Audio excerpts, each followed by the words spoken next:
Okie dokie. Works. 4 viewers already. Welcome in.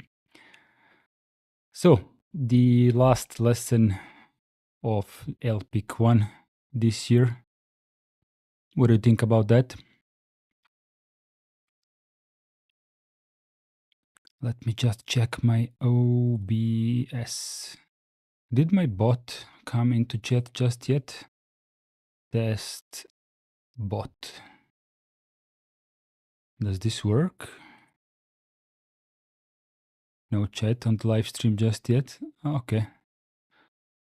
We'll give the bot some more minutes to arrive. Oh, there we go. Now it works.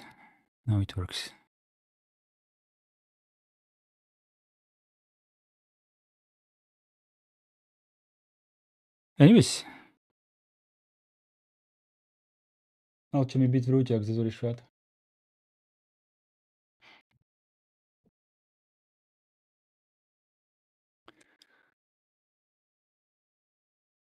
Type something in chat, will you? I don't like to talk to myself. Test bot. Okay, so here is the LPIC. Here's the mightiest welcome in to the live stream. This is the last lesson of LPIC 1. The URL is going to be pasted by the bot anytime now. There we go. So here we can see the rest of the lessons that we have had so far. This URL should give you the book from which we are reading. Yep, it works. There you go. The second link. The next thing you may want to do is click like on the live stream, because why not? It's the last live stream of the LPIC 1 series. So that's going to be interesting, like a wrap up today. Also, we have like 8 more minutes until we can start. Let's see who else is in the chat in the house.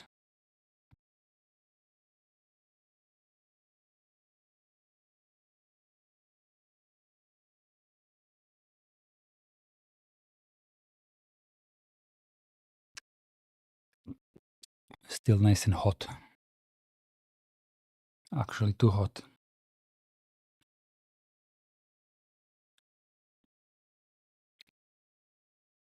I saw Iceblade earlier in chat. Not here at the moment, I can see.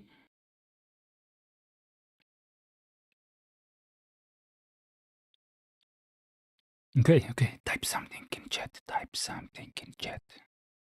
I don't know what to talk about before we start. However, this is the topic for today. Find system files and place files in the correct location. Correct locations of files under the FHS, find files and commands on a Linux system. Know the location and purpose of important file and directories as defined.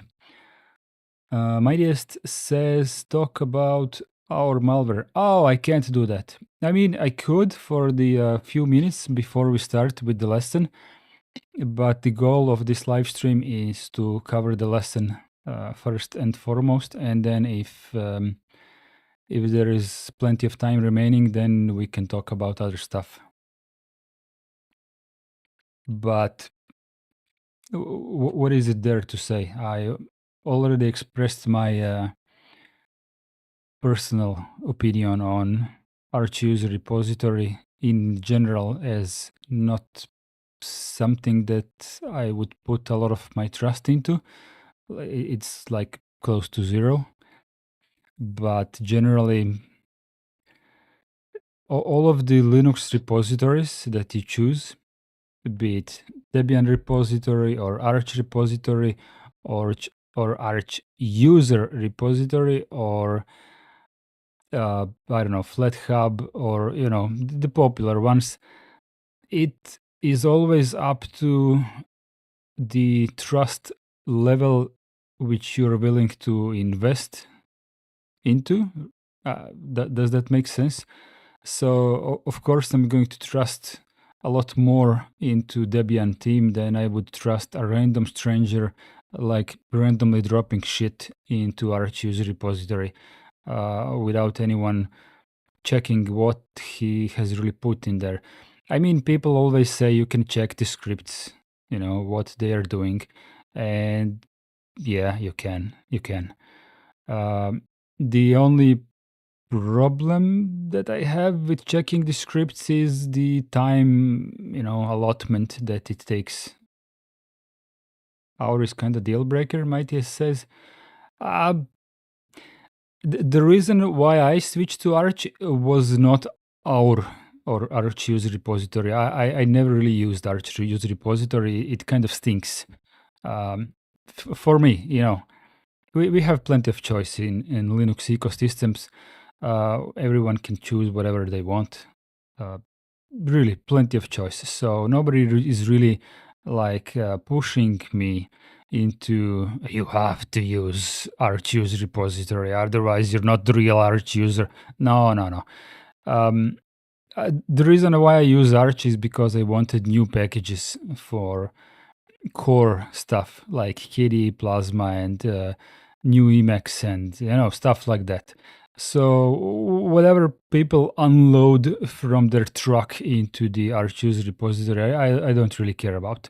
It doesn't really concern me too much. I find other ways to reach for the software that I really need, be it, I don't know, DistroBox or FlatHub or manual installation. The scripts, this is what bothers me. Zoran, hello, welcome in. Am I late? No. Iceblade, but I find it weird who Linux community went in so big response for a bit of malware when in kind of should be expected to some on our at all times. It's difficult for me to read Iceblade sentences, but I see what you're getting at. Only Arch has received Mesa 25.1.7. Let's check it. Backports Debian bookworm. Debian backports. Let's see if I can see it here. Packages. Do we have Mesa here?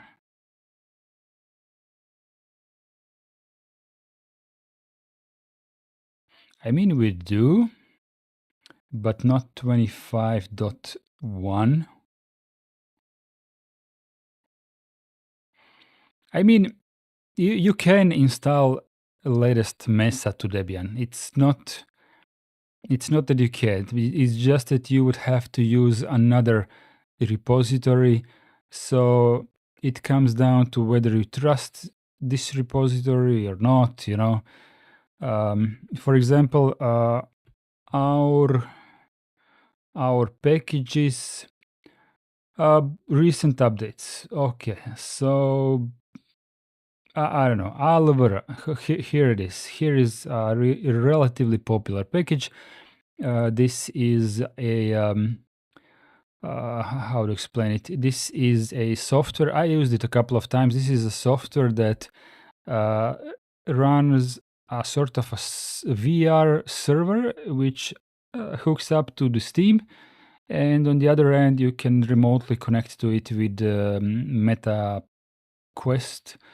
They keep changing the name, so I kind of forget. But there is no real reason why you would want this from our, because you just can download this from their webpage, from the original author's webpage, and it's just a binary that you ran. and if there is an update, it automatically updates itself. It doesn't require you to install anything. You just download it and run. So the problem with reading the script, so you can check out what the package build is doing. Then you're going to be slightly smarter about whether this is doing something that it should or shouldn't. This all depends on how smart you are in reading the package build and stuff like that. But here's the thing. This package depends on a couple of other packages. And alsalib is going to pull from Arch repository, so this is fine. But then it's going to pull a lot of stuff from our some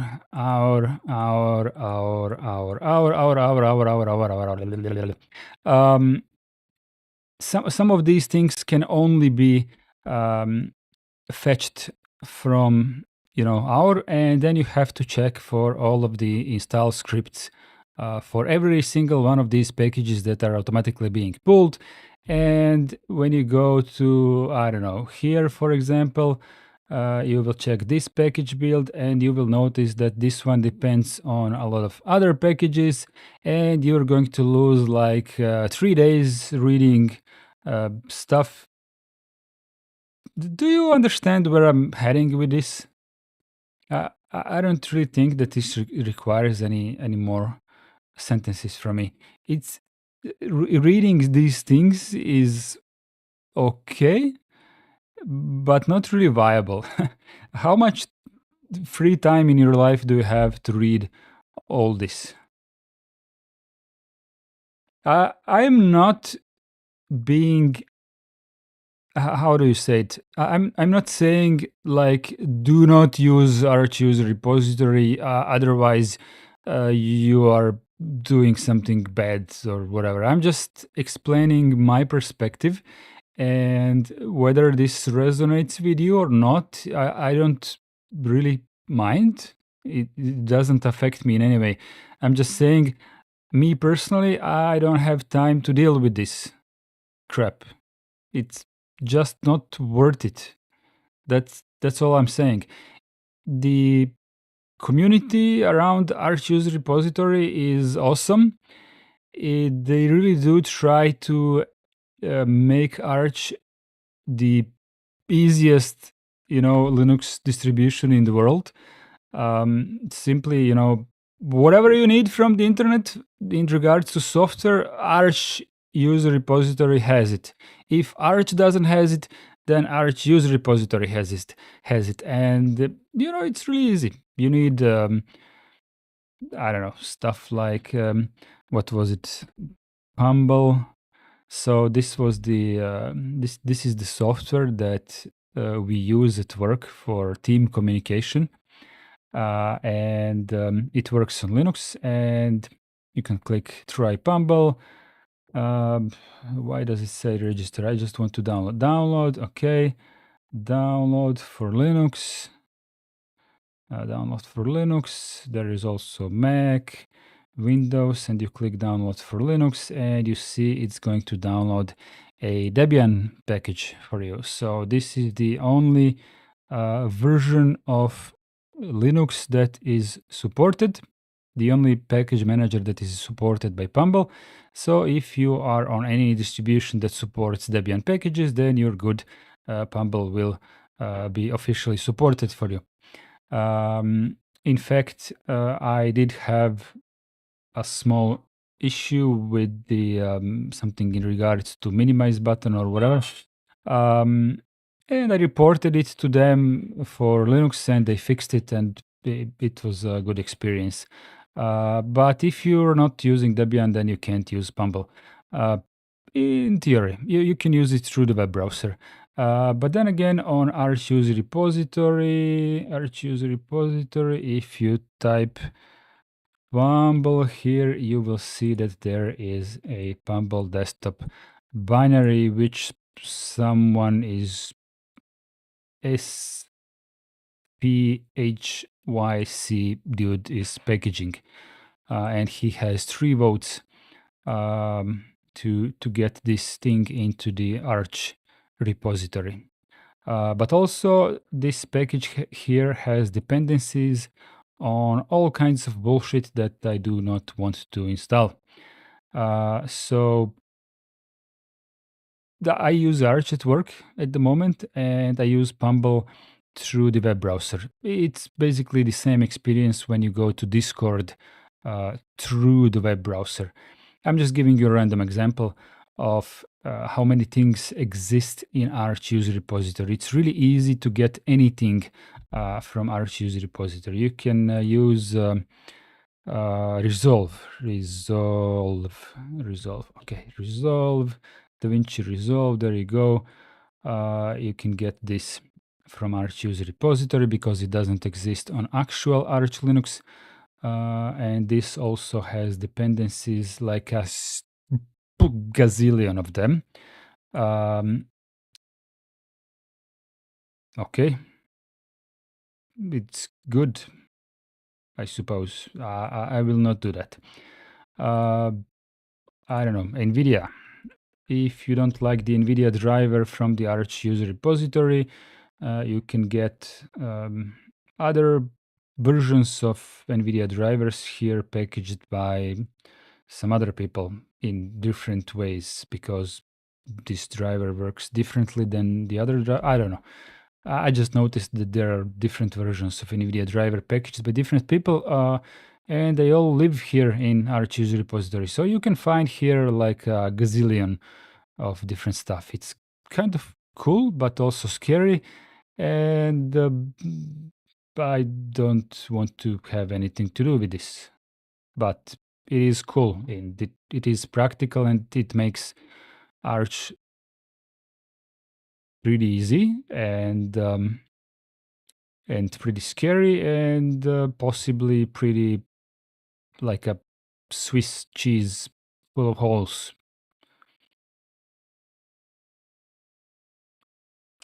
Zoran is asking what was the malware on our. Can you show the script? Arch malware 3 days ago, a month ago. There was 4 malwares in like 1 month. Google Chrome stable, like this one, had malware on it. Okay. Python curl, yeah, something. It was fetching something with curl.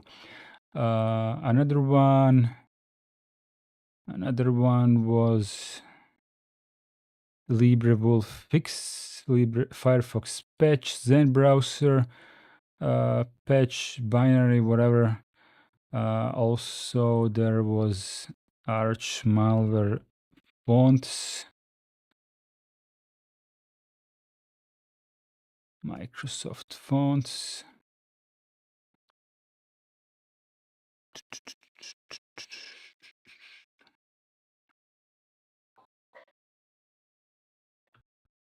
Malware not on this page, not on this page. Malware, sorry, fonts.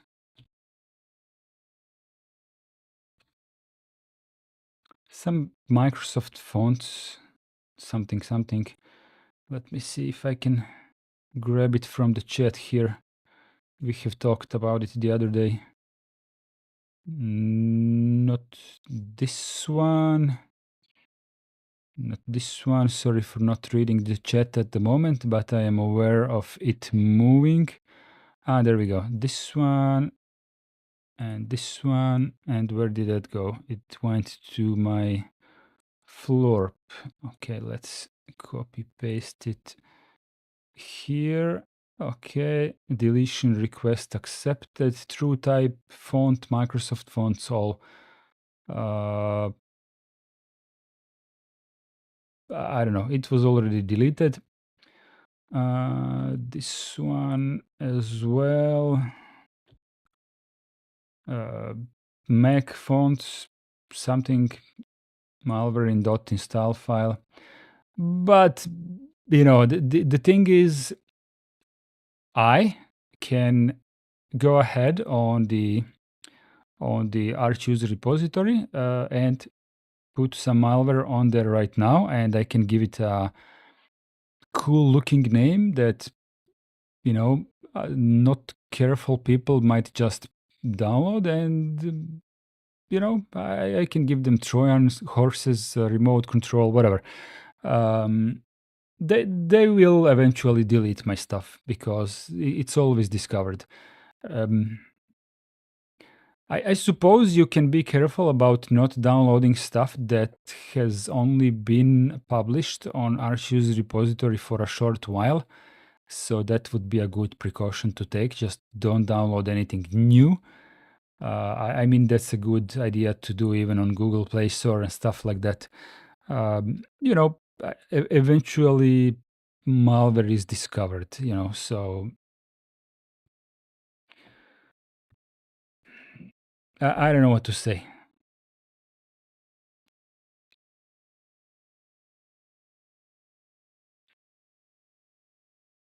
Neil Thompson says master is live. Thank you very much and welcome in. Matthias says FlatHub is better than rchoose repository. FlatHub, generally I agree, because it's different. I wouldn't say better in all ways. It just works differently because FlatHub, for example, bottles, Linux. For example, I need this software, okay? And when you click download, it goes where it says not available as snap or app image. It is available as Flatpak, and it says the author of the software says this is the recommended installation method and also supported. There is some legacy installation, source code, of course, other packages, installation. Well, he says other, right? So that already gives you a hint about something. And donate and download. Let's type 0 here. Free download. And where does it lead? It leads to flathub.org. So the author prefers this version of software because he has control over it. He can give you support for this and all kinds of good stuff that comes with something that is officially supported. So of course I'm going to download bottles from FlatHub because I really want to use this software, and the author himself tells me, please download from here. This is the best version I have and possibly the only version that I am able to support. And by downloading from here, I get the best supported version. Also, when you are on FlatHub, you can see these check marks, which you don't have on rchoose repository. And these check marks tell you that the software that you're viewing at the moment has been verified against a certain website. And what this means is that it doesn't mean that this package is safe. It just means that someone took the effort of linking this web page here with another web page, and which web page it is the one that you will get when you click on the check mark. And when you click on the check mark, it leads you to usebottles.com. So you can be sure that this package here is uploaded and packaged by the owner of this particular website over here. This is good enough to have some sort of good verification system, because if you trust the owner of this website, then there is no reason for you not to trust the owner of this page here because it's the same person, obviously. So that's good enough. Then again, you will go to FlatHub, and I don't know, let's say that you want to download Vivaldi web browser. So on Arch Linux, there is Vivaldi web browser in the Arch repository. So from the Arch perspective, you will not need FlatHub for downloading Vivaldi. But let's say that your distribution doesn't have Vivaldi for whatever reason, Vivaldi, and you go here and click it here, and it says unverified. So basically, in the normal circumstances, you would not want to install this because it doesn't quite give you you don't know who uploaded this, right? So whatever is hiding behind this binary, who knows what this is doing, you know. So install at your own risk, I suppose. It just happens to be that I have personally talked to the person who works at Vivaldi company and who releases the new versions of Vivaldi on all of their repositories. And it just happens to be that he told me that he uploads this package and he deliberately does not want to verify it because now the rest of the conversation was a bit moot, but from what I got from him is that he's not entirely sure that the Flatpak version of Vivaldi is perfectly on par with the native binary for whatever distribution, and he just gives himself less support work by making this unverified so that people don't come to him and tell him that something is wrong with this package. He's just not ready to make it verified just yet. And stuff like that, right? If you go to FlatHub and click on GNU Net Messenger, well, it's verified, right? If you type, I don't know, what, I don't know, you for WhatsApp. So I have no idea what this is, but it doesn't matter. I'm not downloading this.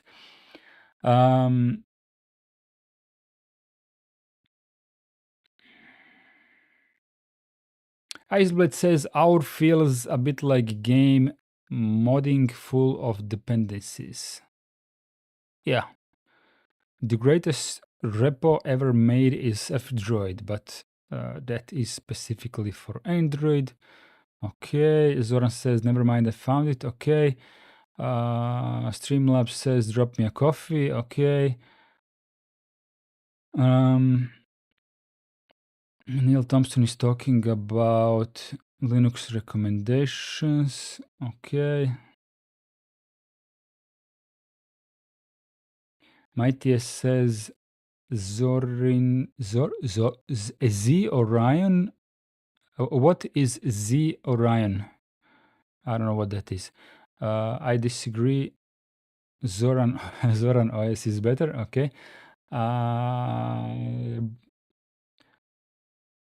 Okay. All Linux distributions on another laptop. I use Mageia. Okay. Why am I getting Steam pop-ups? Let me turn off Steam. Okay. Zen browser is good. Personally, I don't see any particular differences between any Firefox browser. They're all the same. A little bit of tuning in the skin, a little bit of tuning in the default settings. It's all the same. Zen browser, LibreWolf, Firefox, Florp. I don't know. There are like at least 10 of them. At least. They're all the same. Red Hat or IBM has spent the past 15 years slowly and carefully trying to make GNU/Linux users dependent on them. They seem as sneaky and insidious as Google and as Microsoft. You can see reviews and number of downloads and permissions too. For FlatHub. Well, permissions will not save you from real malware, but they can mitigate potential, how do you call it? Potential, let's simplify it, potential ways to attack your computer, yeah. Neil Thompson says Tor browser is a Gecko-based browser. It's not quite the same, right? No, I wouldn't call Tor a Gecko-based browsers because Gecko is Firefox. You can't really separate the engine from the browser. You know, Gecko always is Firefox, and you know Tor is just Firefox, but it has built-in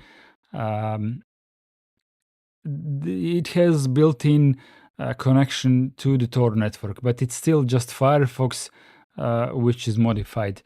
I'm not saying it's entirely the same thing, but it's still Firefox, you know.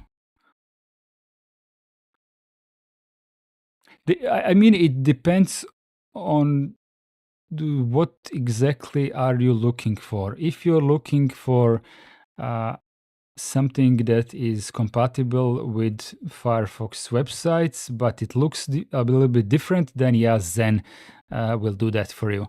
If you want the default settings in Firefox to be as safe and private as possible, then just get LibreWolf, which is basically Firefox pre-configured for you.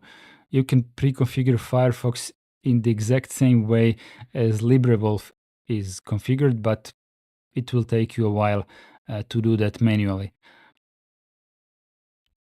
You know, people say LibreWolf is a fork of Firefox. Nah, it's not a fork. It's just literally Firefox, just configured for you in a way that it's been marketed by the LibreWolf people, you know. Should I use Arch install or Anarchy installer or manual installation or Endeavor? I'm confused. I want a perfect Arch Linux installation. Well, if you are installing Arch for the first time and it kind of sounds that you are doing it for the first time, my honest recommendation would be go with manual install and break it. Like, do whatever. I mean, go ahead and have the goal of installing the Arch Linux in the most possible perfect way, and then go ahead and fail at doing that. And when you realize in exactly which way you have failed in doing what your goal was, then go back to the beginning, reinstall it, and do it better.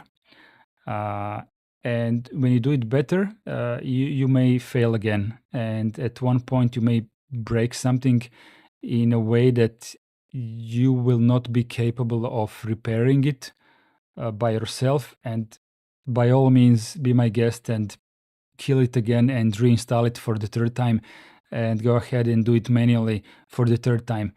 I really think this is a good way to deal with Arch Linux. My recommendation for the Arch install script, don't use it before you really know how to install Arch Linux manually. Once you master the installation, the manual installation of Arch Linux, only then you should start using Arch install script, because in my opinion, Arch install script is only for advanced Arch Linux users, not for beginners. For beginners, manual method is much better. If this doesn't make sense, let me know. I will explain myself, but I hope it makes sense.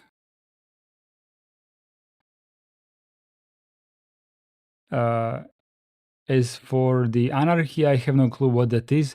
Also, Endeavor OS, I don't see the point in Arch forks existing.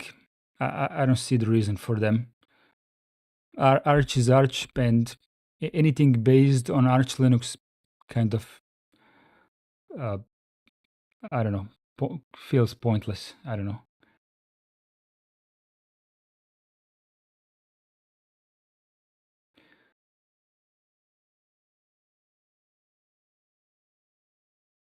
Neil Thompson says Tor browser is Gecko Firefox-based browser. It's definitely different from other Gecko Firefox-based browsers. Uh, I don't know what you mean by that. It still open. It uses the Firefox user interface. It uses the Firefox engine, Gecko. It has extra equipment on it that mitigates fingerprinting, some more privacy stuff. It also has equipment to connect to the Tor network. But what exactly makes it different from Firefox? I'm not sure what you're aiming at. Maybe we're not talking, maybe we're not in the same wavelength. So if you want, you can explain yourself in a way that I can understand it. Alexei says the issue is they might break their existing OS and lose lots of valuable data. So rather don't. Not sure what that was about, but okay. Zoran says, and when you follow this process of installing and breaking, do make notes. Yeah. Niels Thompson says, a person can save their home folder to removable media periodically in case of failures. Yeah, that's called backup. Of course, you can do backup, and of course, you should have a backup of your data. Mighty says, I have already installed Arch Linux manually and using Arch install both multiple times. Okay.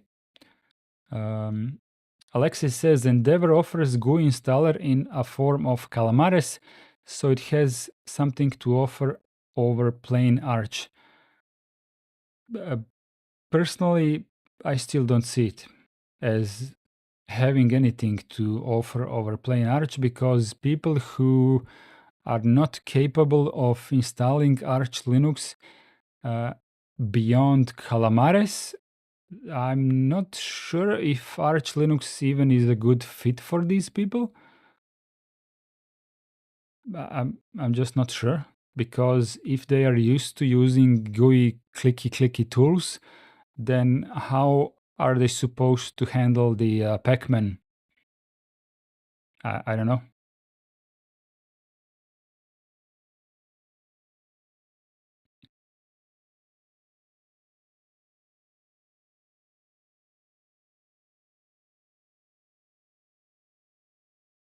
Iceblade is the smartest person in this room. Let's listen to Iceblade.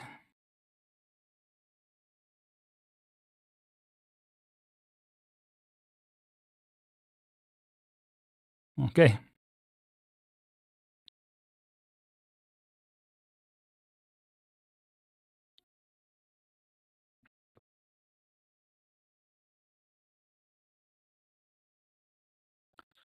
Manjaro doesn't have the same repository as Arch Linux.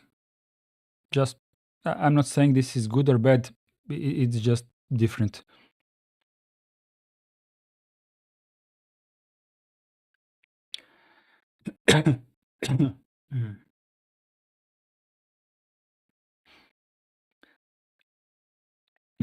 Manjaro was actually my first Arch based distribution that I have installed. And that was at the time when people convinced me that Arch is really difficult. And like I'm not supposed to attempt installing Arch because that's just for the true masters of, I don't know, Arch, I suppose.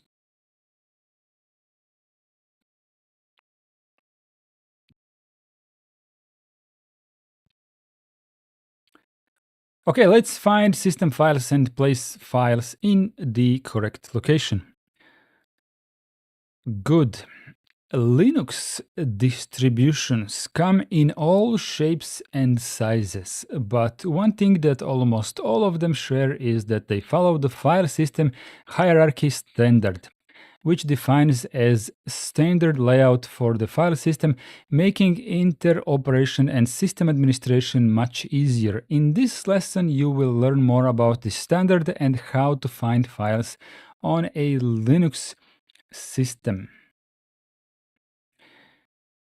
The file system hierarchy standard is an effort by the Linux Foundation to standardize the directory structure and the directory contents on Linux systems. Compliance with the standard is not mandatory, but most distributions follow it.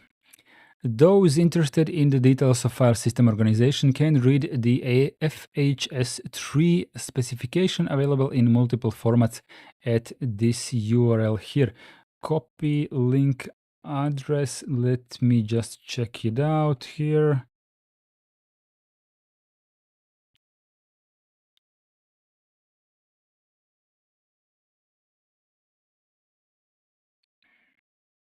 Oh, okay. It is really long. Maybe a good read. Maybe a good read. According to the standard, the basic directory structure is as follows. Slash is the root directory, the topmost directory in the hierarchy. Every other directory is located inside it.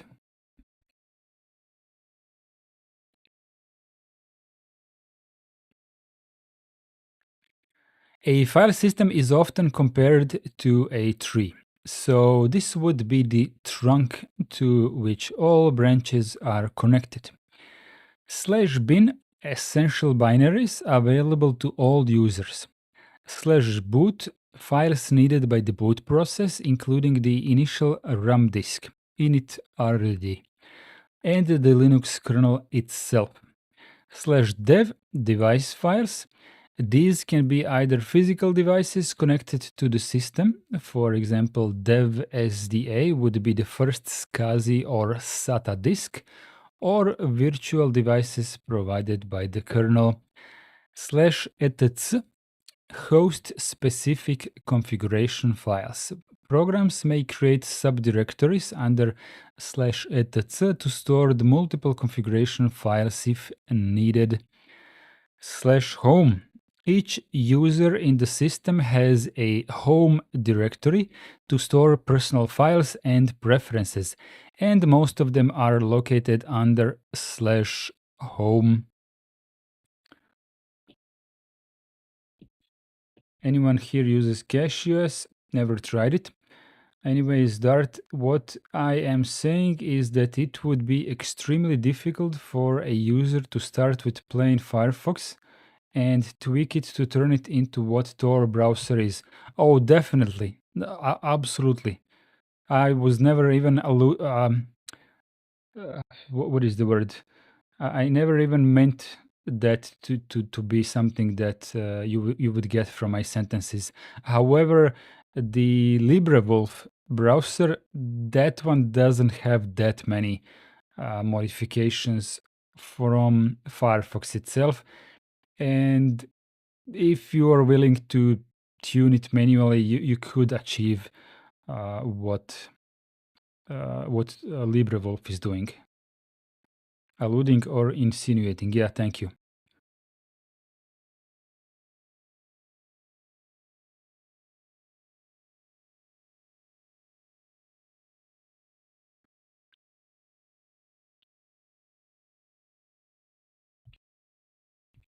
Okay. Alexei says, man here. is showing us the file system hierarchy. Good. Usually the home directory is the same as the username, so that the user John would have his directory under /home/John. The exceptions are the superuser or root, which has a separate directory /root, and some system users. /lib, shared libraries needed to boot the operating system and to run the binaries under /bin and /sbin. /media, user mountable removable media like flash drives, CD and DVD-ROM readers, floppy disks, memory cards, and external disks are mounted under here. /mnt, mount point for temporarily mounted file systems. /opt, application software packages. /root is the home directory for the superuser root. /run, runtime variable data. /sbin, system binaries. /server, data served by the system. For example, the pages served by a web browser could be stored under /server/www, /tmp, temporary files, /user or usr, read-only user data, including data needed by some secondary utilities and applications. /prots, virtual file system containing data related to running processes. /var, variable data written during system operation, including print queue, log data, mailboxes, temporary files, browser cache, etc. Keep in mind that some of these directories like etc, user, and var contain a whole hierarchy of subdirectories under them. Did you already get tired of my voice?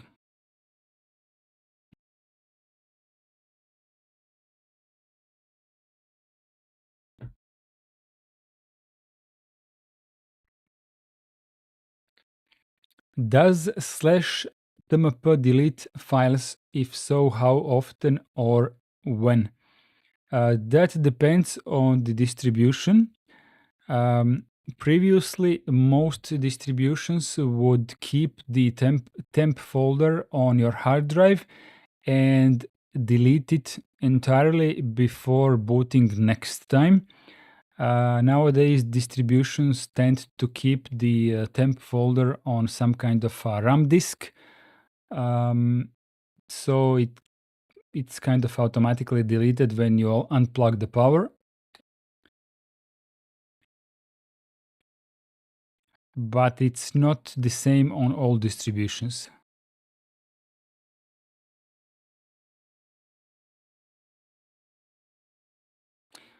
Neil Thompson, thank you very much.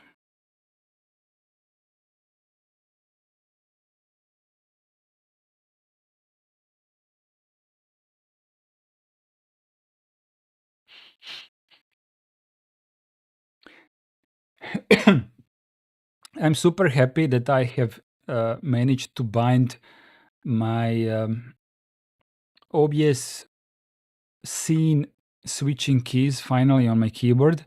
I have long wanted to basically get a stream deck because all cool streamers have these buttons on their desk, like Brody Robertson, and he clicks these buttons to change scenes. It's just that it costs money, and generally it's just buttons, and I'm kind of happy that I managed to program my keyboard to do these switchings that I'm doing now. I kind of not sure why didn't I do that earlier. F13, yeah.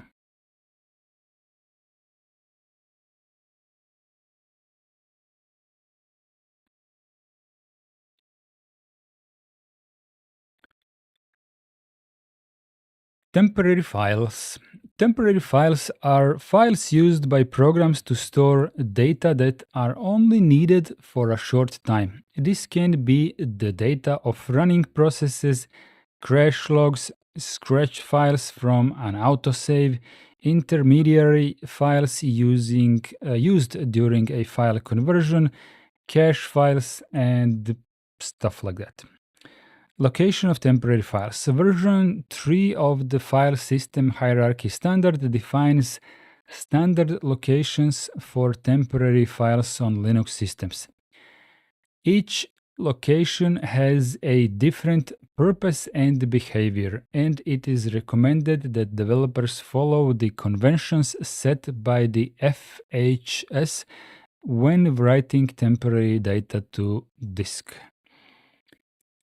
/tmp. According to the FHS, programs should not assume that files written here will be preserved between invocations of a program.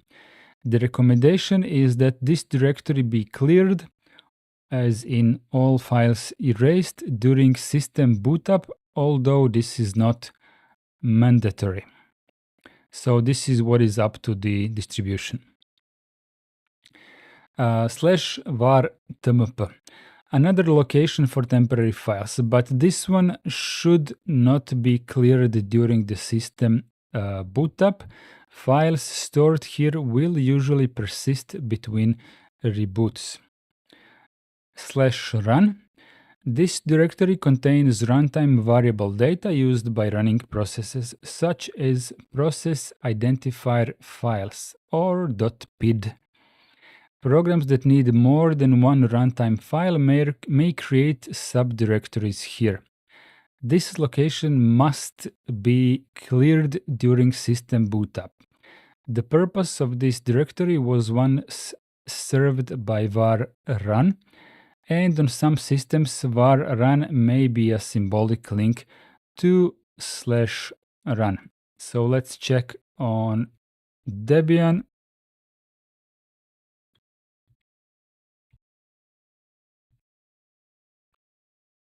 There we go. It's a symbolic link here. Let's check on Arch Linux. And there we go. It is also a symbolic link. But do note one major difference between Debian and Arch Linux. So on Arch Linux, which is what you can see on the screen at the moment. So on Arch Linux, var run symbolic link is pointing to the... Okay, this is a bit odd. Where is this pointing? No, it's fine, it's fine. I just had a blunder in my head. But yeah, anyways, it is pointing to a run folder in the parent directory, but on Debian, var run is pointing to /run. So of course, it is the same thing, but not entirely. Yes?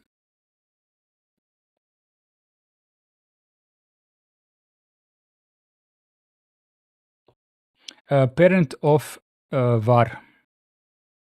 Parent of var, which is the root folder. It's fine. It's okay. It's just that this one is dynamic and this one is static on Debian. Just a tiny difference.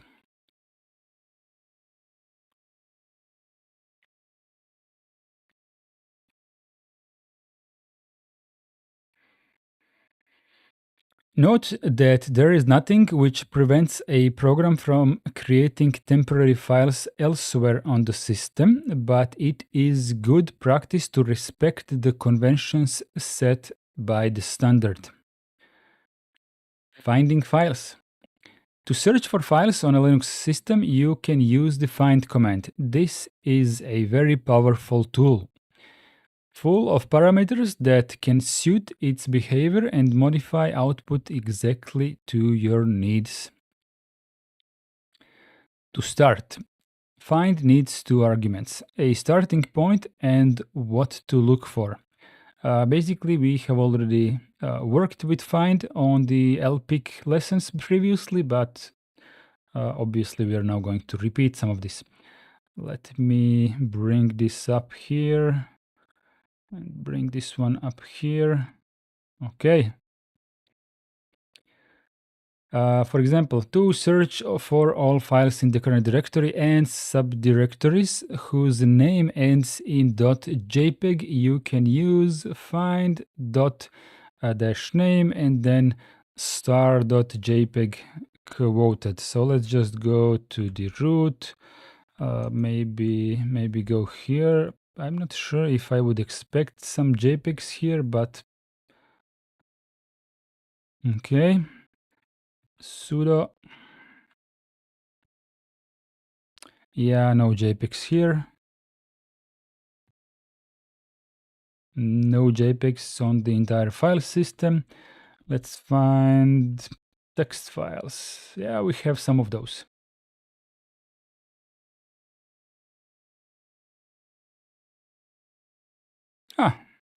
Hobbit. No, Hotbit. Sorry, I read it wrong. I was hoping it was Hobbit, but this will match any file whose last four characters of the name are .txt, at least in my example. No matter what comes before it, as asterisk is a wildcard for anything. However, see what happens if another asterisk is added at the end of the pattern. JPEG.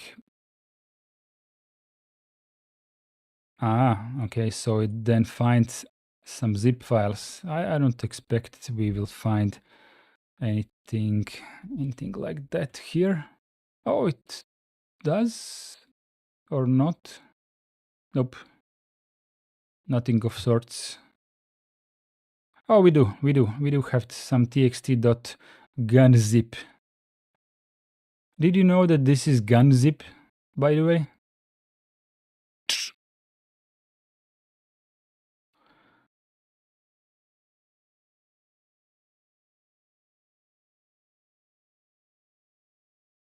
Why did I use sudo and find? Because Dart could not search for text files on my file system.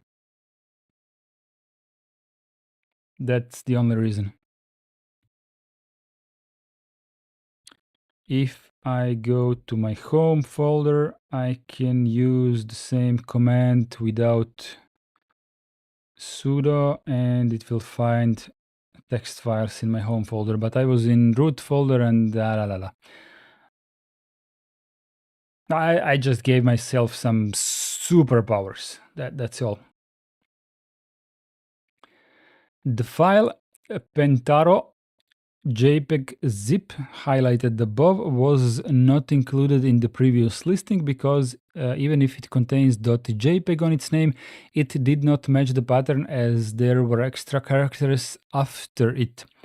The new pattern means anything .jpeg anything, so this time it matches. Keep in mind that the dash name parameter is case sensitive. If you wish to do a case insensitive search, use the dash I name.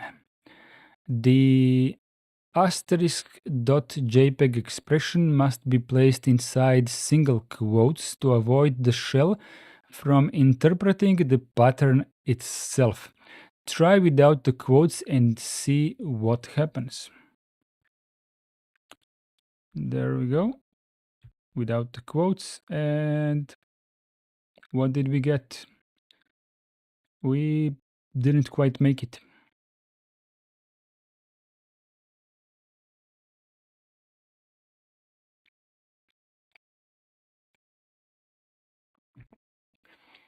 Who knows why? Who knows why this doesn't work?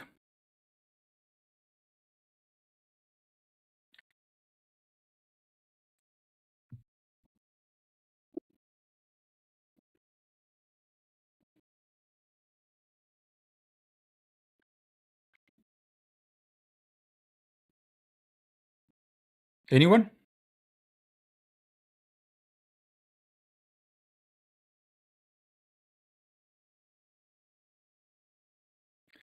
Dash name need quotes to tell what you're looking for? Well, yeah, but no. I mean, look, if you are searching for lala.txt, it will find it. It will find it, okay? But if you're looking for all of the .txt files, and if you put quotes, it will find a lot of txt files, okay? Now you see that we have txt files in documents, ISO, empty, Mozilla, whatever, right? But if we remove the quotes, then we only find one txt file. And why is that?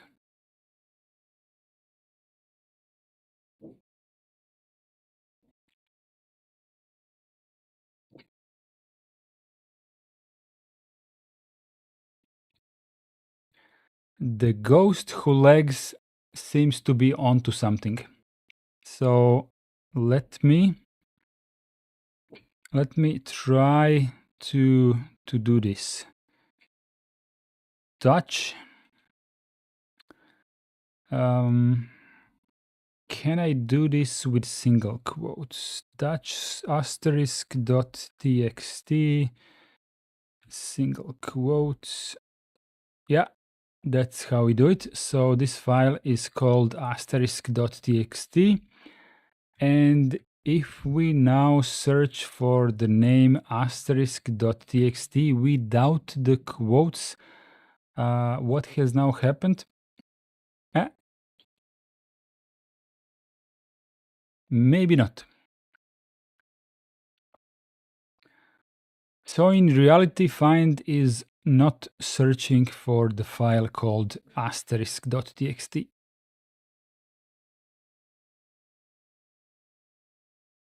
Something else is going on here.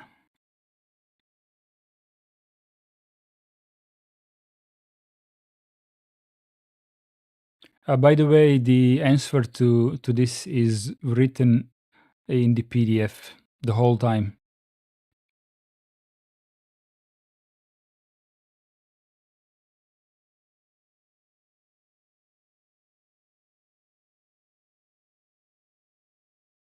The ghost was quick this time.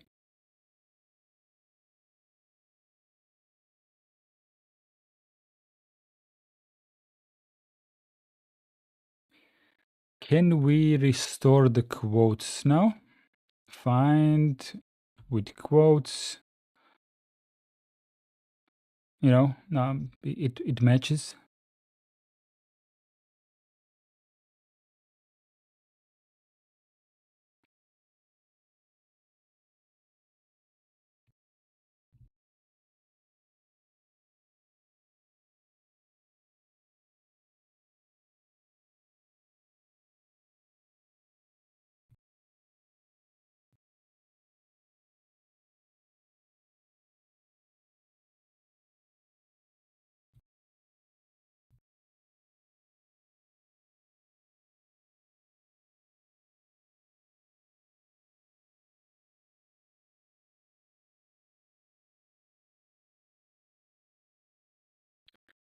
So basically, we said that we are searching regex symbols to get anything .txt.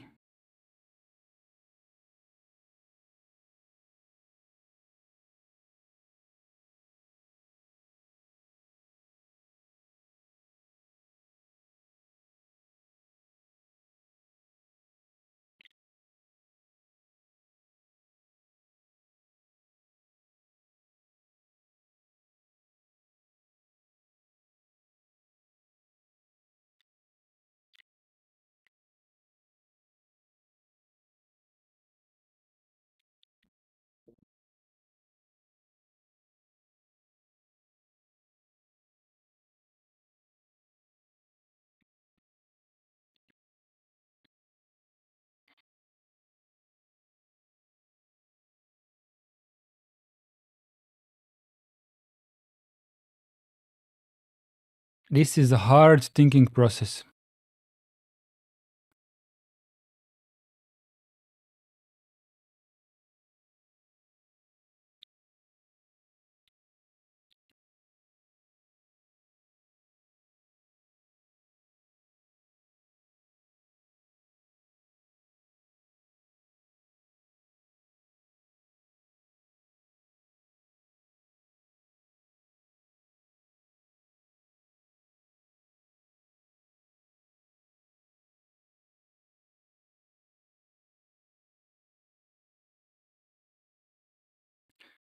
That's a man 7 glob.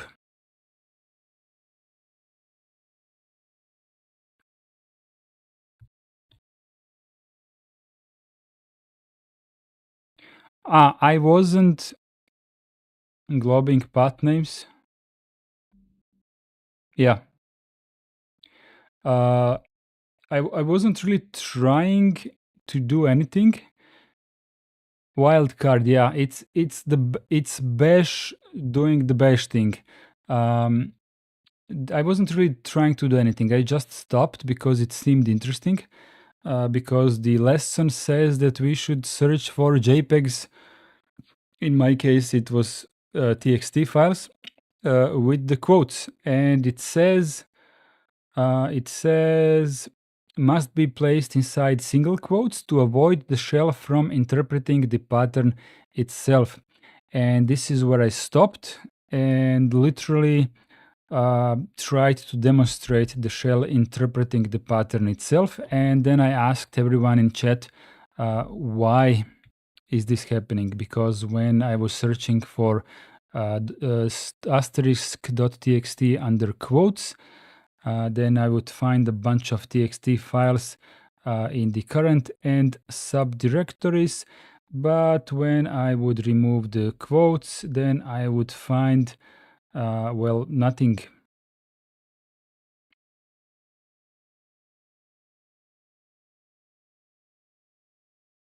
So, what was the answer? Why is this happening?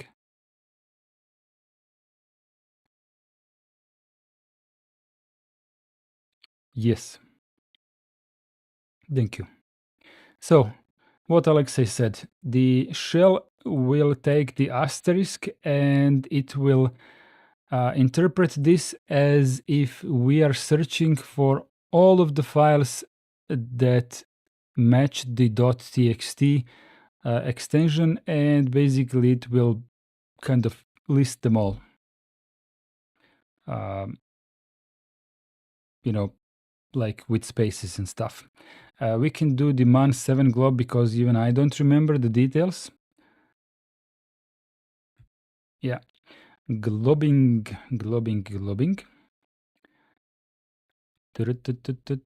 A string is a wildcard pattern if it contains one of the characters question mark or asterisk or square bracket. Globbing is the operation that expands a wildcard pattern into the list of path names matching the pattern. Matching is defined by, so an asterisk not between brackets matches any string, including the empty string. Do we have some example here?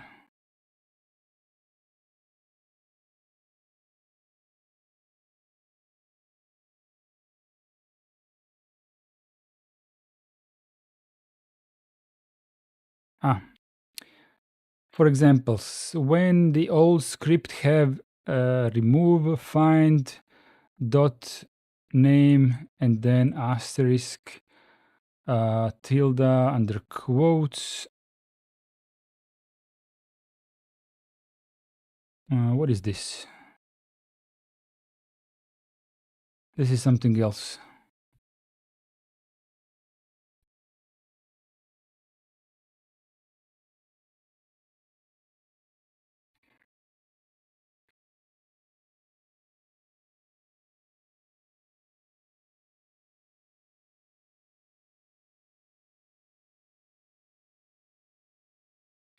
Try pressing find with echo.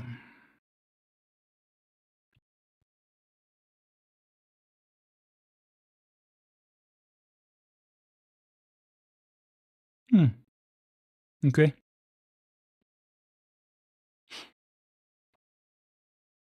We have two files that end with .txt in the current folder.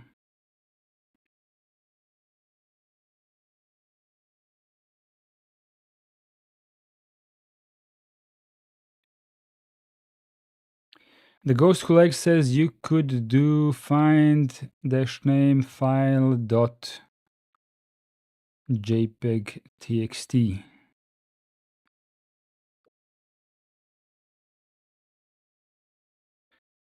Because shell replaces that *.txt argument, so echo is run with parameters already expanded by the shell. Yes.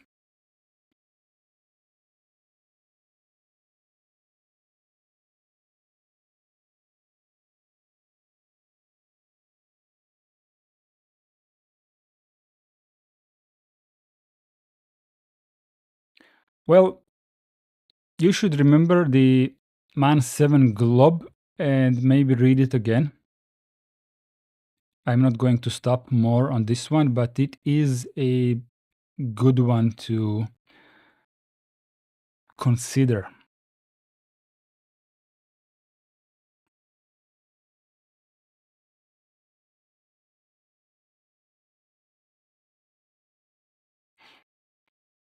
Yeah. Now we are looking for exactly *.txt file.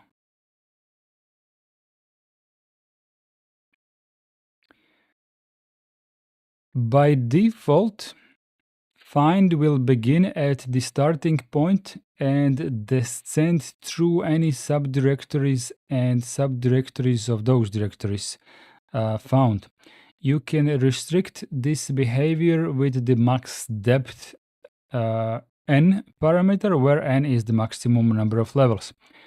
To search only the current directory, you would use max depth 1. Suppose you have following directory structure. Let's just add this literally here. Here, and let's just add it at the end after the argument. Okay, so I wasn't supposed to put it at the end, but why? You have specified the global option max depth after the argument -name, but global options are not positional. Max depth affects tests specified before it as well as those specified after it.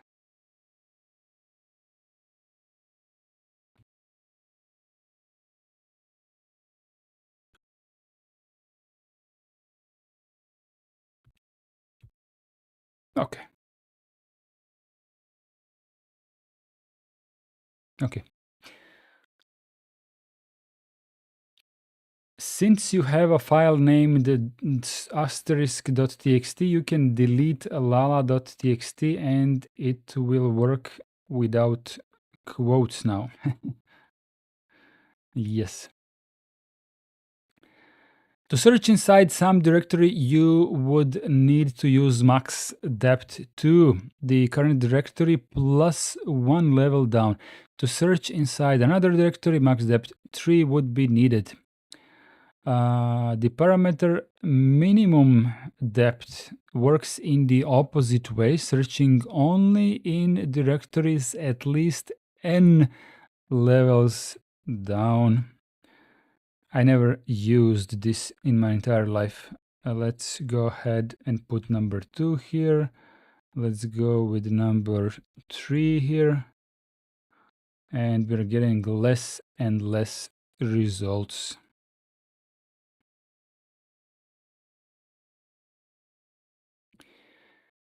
The dash mount parameter can be used to avoid find going down inside mounted file systems. You can also restrict the search to specific file system types using the fs type parameters. So find /mnt file system type exFAT iname report would only search inside exFAT file systems mounted under mnt. Good.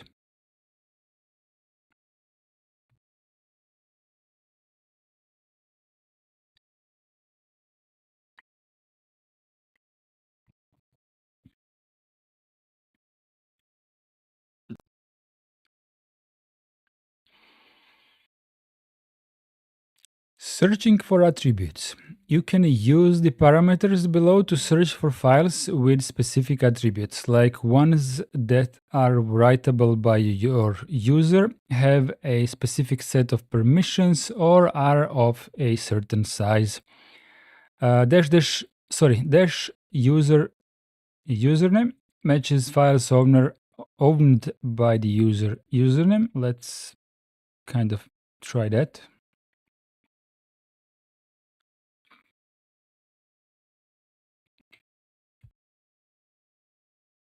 Denied.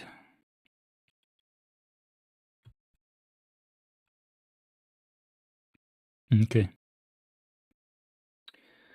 Matches files owned by a group, matches files that are readable by the current user.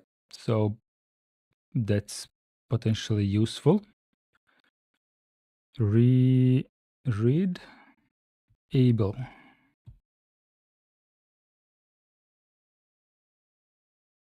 Huh?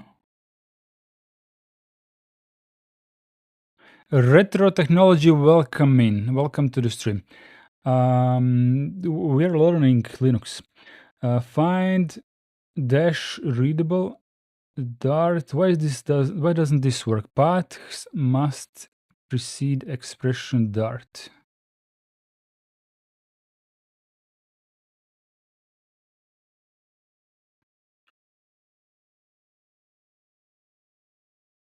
Huh? Okay, not by Dart. Yeah, I just realized, Alexei, thanks. I just realized.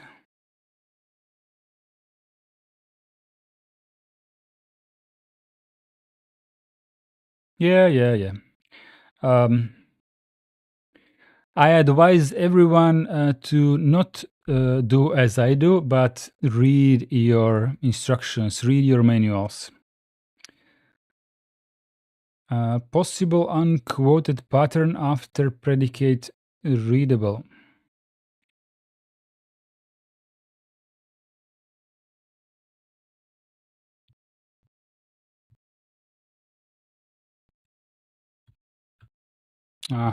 Okay.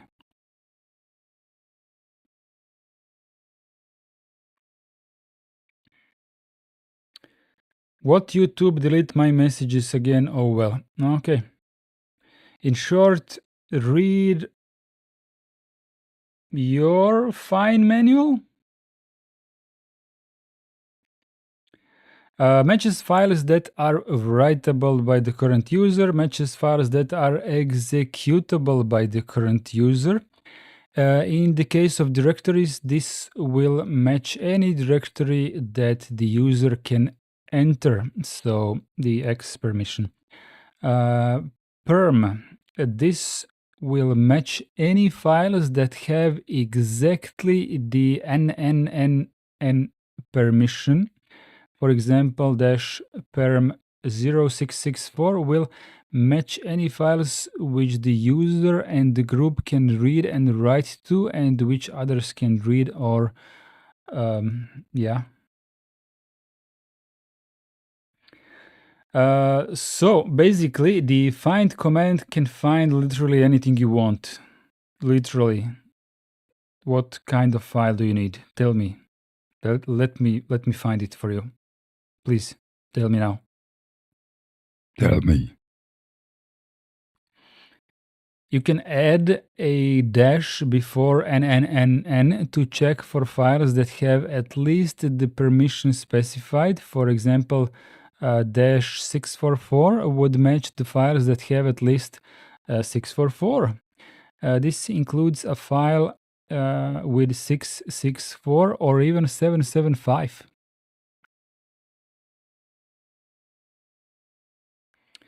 Find love. I think find command can find that for you.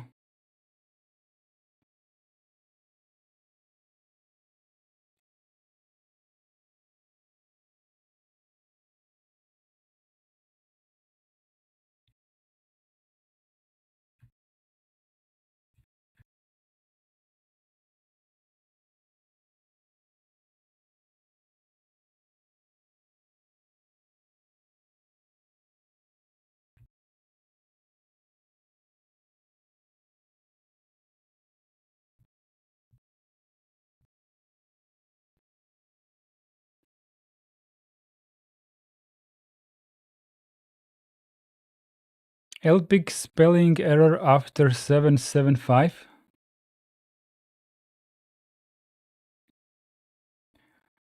Seven, yeah. Yeah. Yeah. One extra dash.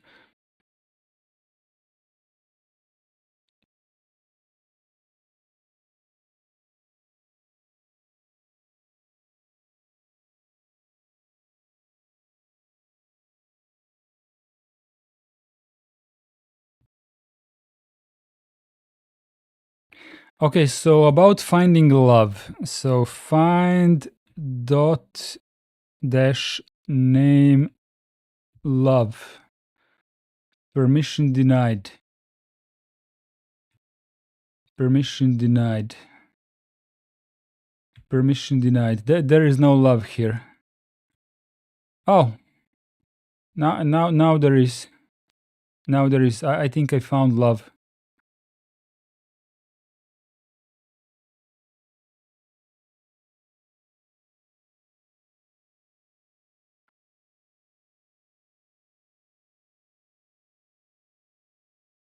That sounds like it.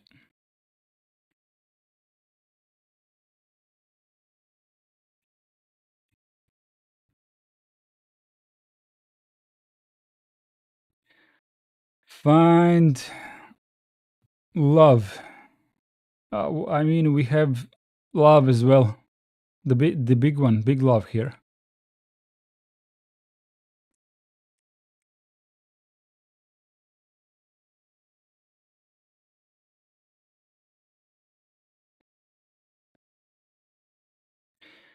Is it true love, though, or the folder with all of the JPEGs? I don't know. I don't know. Not sure.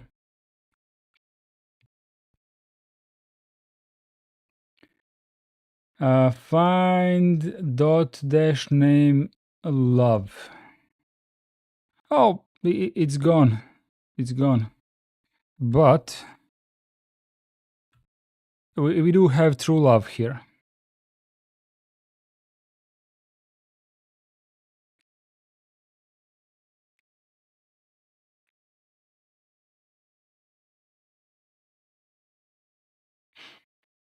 FreeBSD's make has an Easter egg.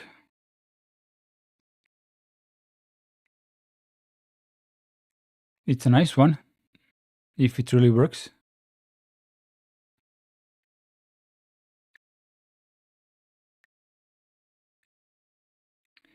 Let me see if I may be having FreeBSD on my virtual machines. I have OpenBSD. Nah, I don't have FreeBSD installed. Sorry.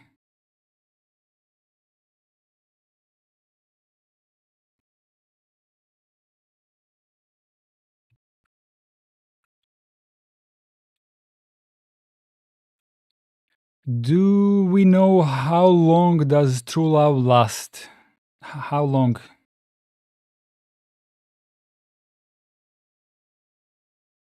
Is it like 1 minute?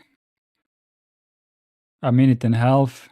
How long does true love last? 2 minutes.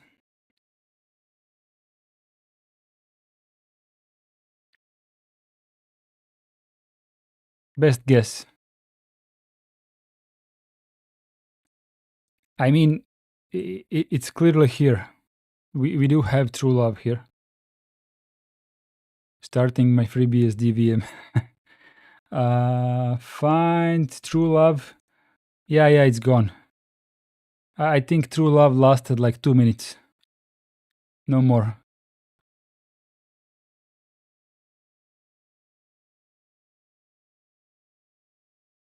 True love is perpetual. I don't know about that. This one is gone. Anyways.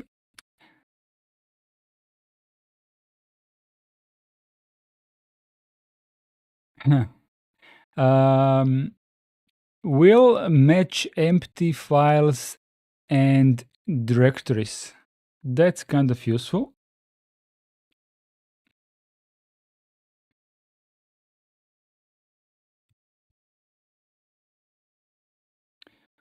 Voila. So this file here is empty, this one is empty, this one is empty, this one is empty. Pretty useful, I think so.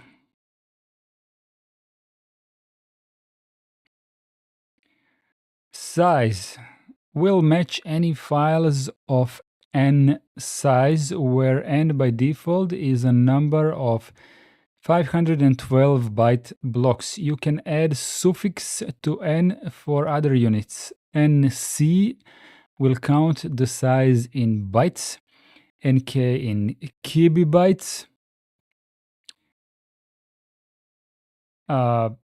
multiples of 1024 bytes, NM in mebibytes, and NG for gigabytes.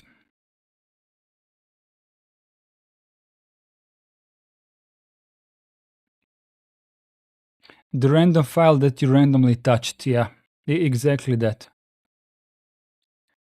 Again, you can add the plus or minus prefixes here, meaning bigger than and smaller than, to search for relative sizes. For example, dash size dash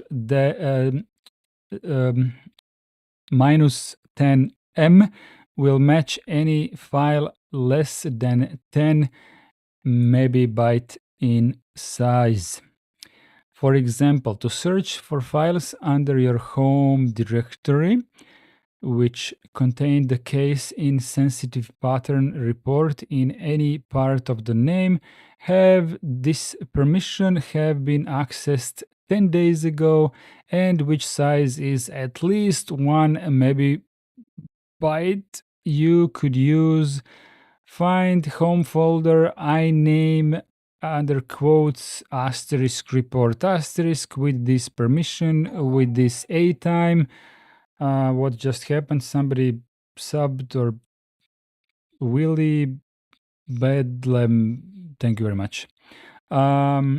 Searching by dash size bigger than 1 maybe byte. Okay.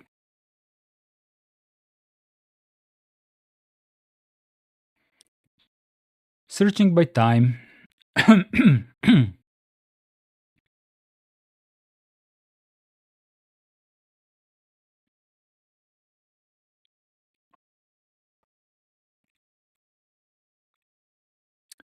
By the way, this live stream is brought to you by NVIDIA NVENC AV1 encoder. Just saying.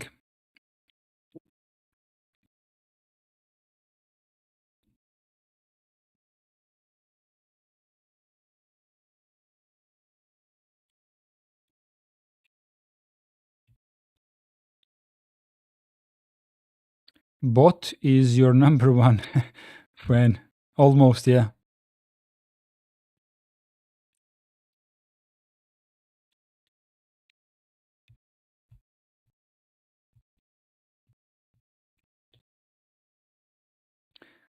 flickering is sponsored by OBS.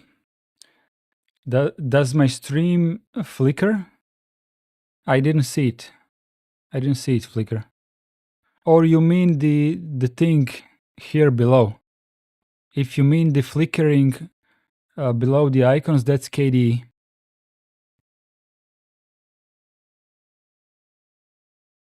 Yeah, that's KDE. For some reason, this only happens on my second screen. I just can't find a concrete reason on why. I mean, if this is happening like below this bar here, then why wouldn't it happen on my main screen as well? KDE sponsorship, yeah. I still didn't find out why is this happening, yeah. Anyways, I just wanted to show you that the NVIDIA encoder is being utilized like 4% for this live stream. And that's all. Different fractional scaling, yeah. This monitor that you are looking at is 125% scaling, and the main one is 150.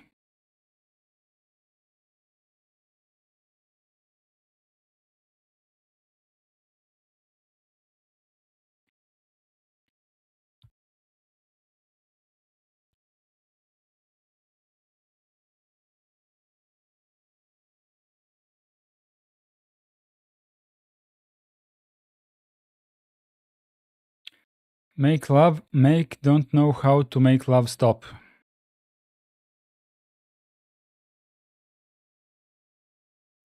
Why did that show up only on my OBS but not in the actual chat?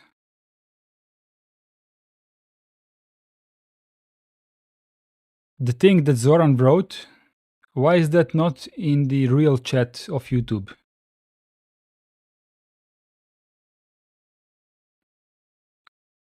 Stranger Things. Besides searching for attributes, you can also perform searches by time, finding files that were accessed, had their attributes changed, or were modified during a specific period of time. The parameters are amin, cmin, and min. This will match files that have been accessed, had attributes changed, or were modified respectively n minutes ago. These will match files that were accessed, had attributes changed, or were modified n times 24 hours ago.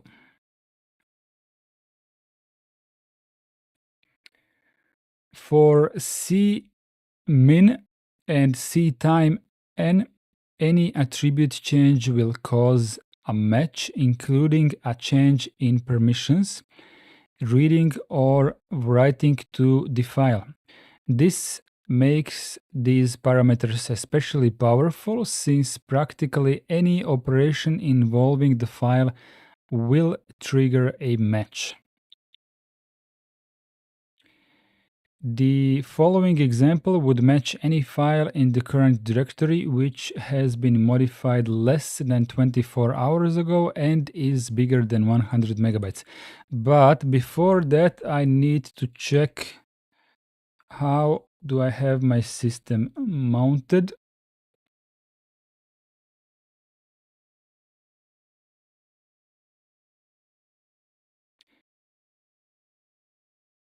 Nothing here.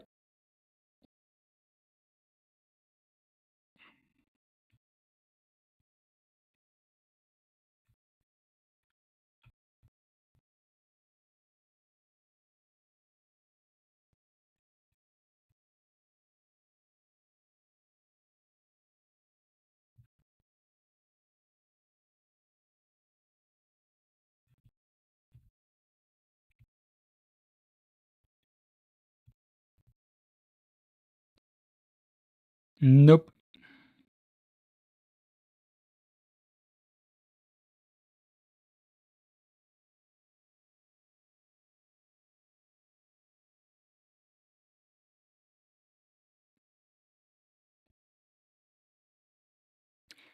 Zoran, what happens on FreeBSD if you type make whatever?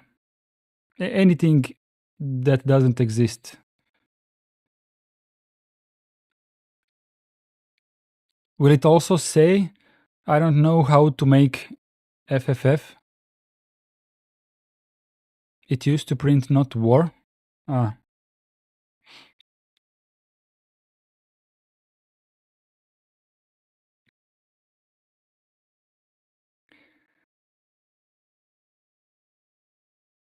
Let's find some files. Size bigger than 100 megabytes. I don't think I have those. Yeah, let's see if I can go above 1 megabyte. No.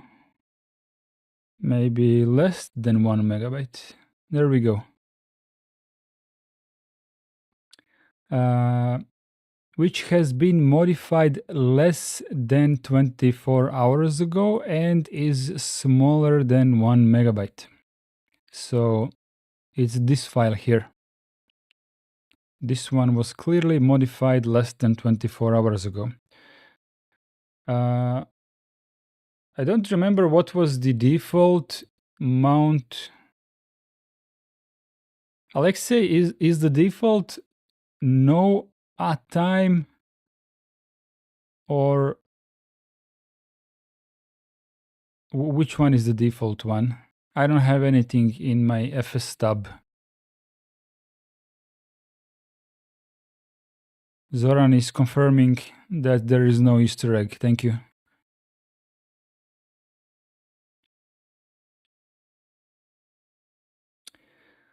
Okay.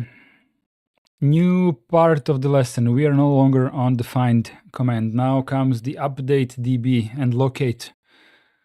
Zoran's favorite stuff, I think.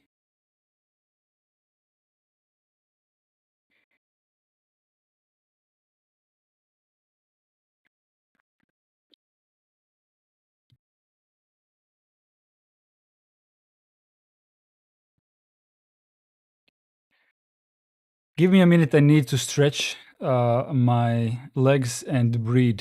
I'll be right back.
Like brand new.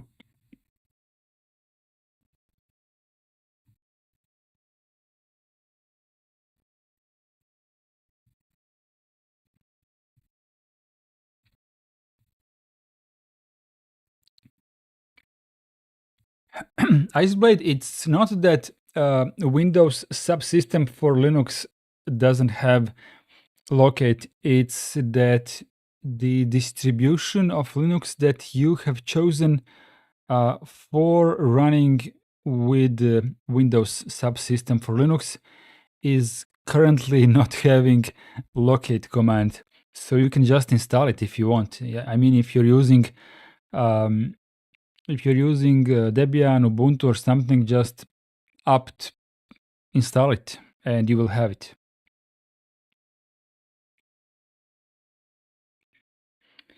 WSL use Ubuntu. No, it does not. Your WSL uses Ubuntu, but there are many more. There are many more distributions that you can pick from. It's just that you have picked Ubuntu.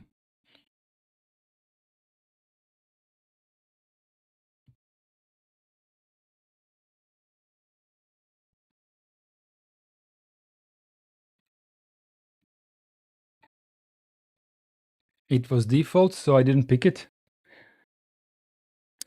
David Zientara with $10. Thank you very much. You didn't really write anything. But still I can type as a reply. There we go. Did it work? Yep, it worked. Thank you very much.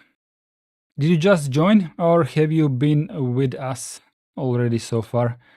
Let me try Microsoft Store Ubuntu WSL.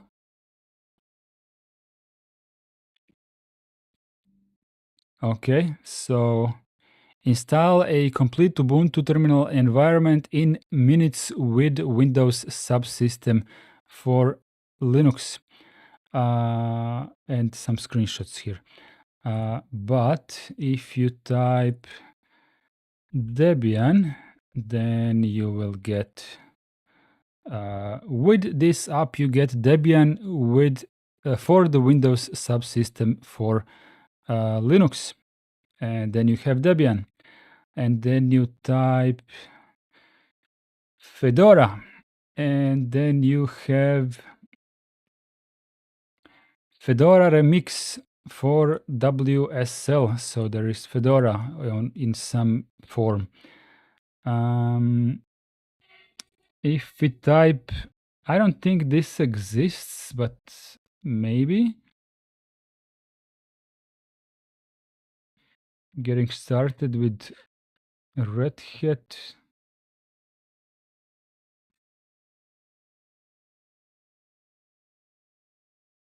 No.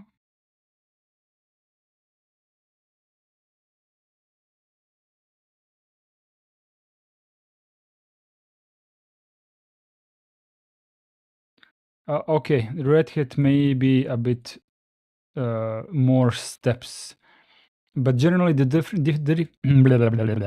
the difference between Ubuntu and Debian on Windows is none, zero, no difference. You just pick which one you want and that's it.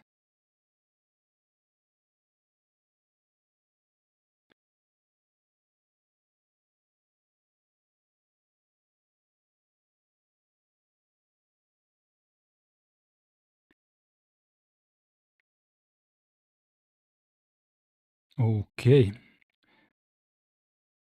Let's go. Locate and Updatedb are commands that can be used to quickly find a file matching a given pattern on a Linux system.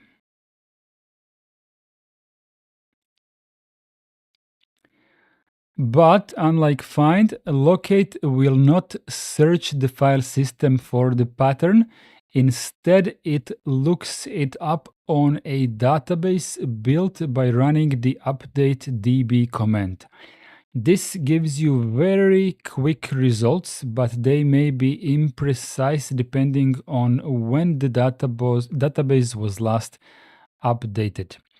The simplest way to use locate is to just give it a pattern to search for. For example, to find every JPEG image on your system, you would use locate JPEG.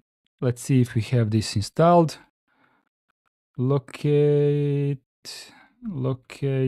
JPEG. There we go. There are some files containing the letters JPEG. The list of results can be quite lengthy, but should look like this. Okay. Sudo make me a sandwich.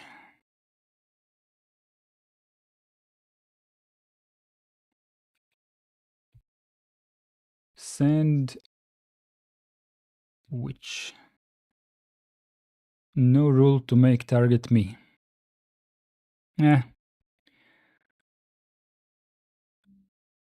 When asked for the JPEG pattern, locate will show anything that contains this pattern, no matter what comes before or after it. You can see an example of this in the file jpeg specs.doc in the listing above. It contains the pattern, but the extension is not JPEG. Remember that with locate, you are matching patterns, not file extensions. By default, the pattern is case sensitive. This means that files containing .jpeg capital would not be shown since the pattern is in lowercase. To avoid this, pass the I parameter to locate.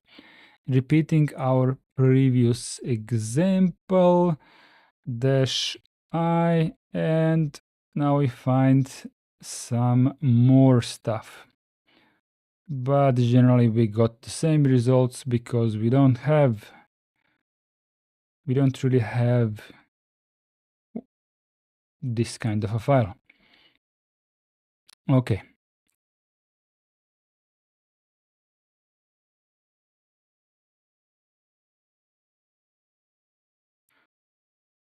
Sudo apt install sl.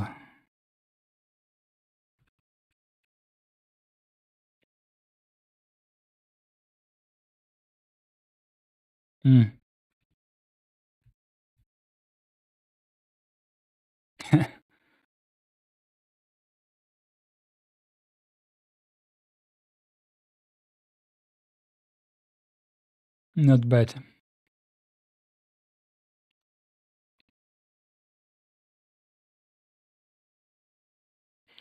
By the way, can I show you another not exactly Easter egg, more like a gimmick? Can I show you a gimmick?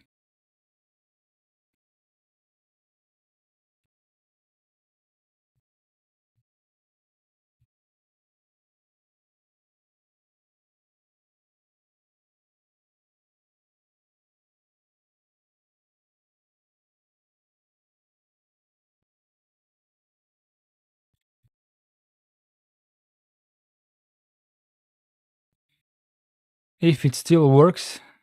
This was up when I was a kid. Network unreachable, maybe just telnet.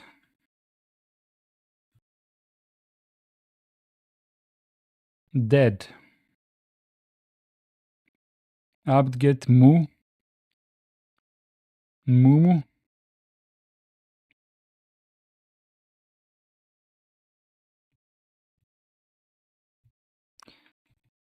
apt-get moo. Have you mooed today? Moo. Moo. Moo.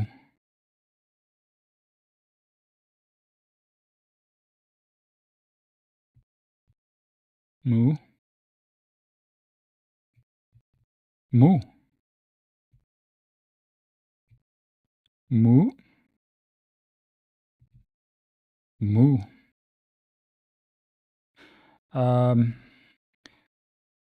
Looks like this doesn't work anymore.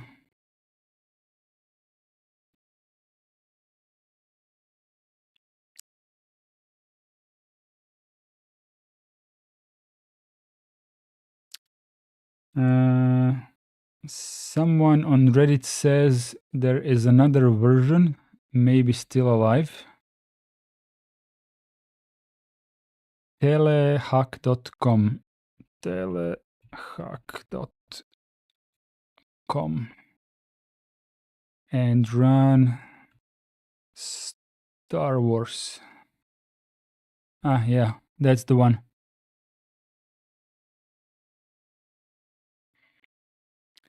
Star Wars. Episode 4. It is a period of civil war. Rebel spaceships striking from a hidden base have won their first victory against the evil Galactic Empire. During the battle, rebel spies managed to steal stuff. Pursued by the Empire's sinister agents, Princess Leia races home aboard her starship, custodian of the stolen plans that can save her people and restore freedom to the galaxy.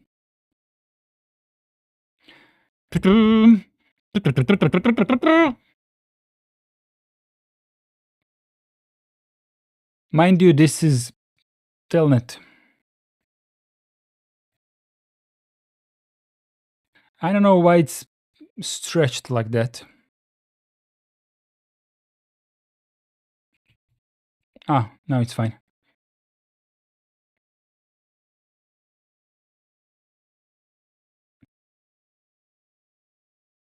Commander, tear the ship apart. Bring me the passengers. I want them alive.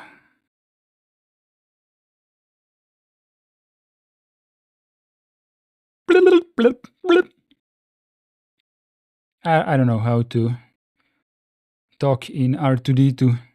At last. Where have you been, R2D2? Secret mission? What plans? I think this is going to take a while. It is a short version of the film, but it still does take some time. Someone had a lot of time on their hand, yeah. It's one of those cool things from my childhood. It has been on the internet for ages.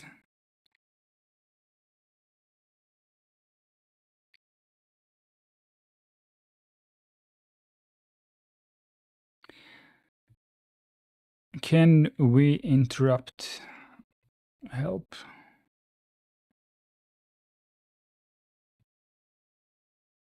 Quit? Okay.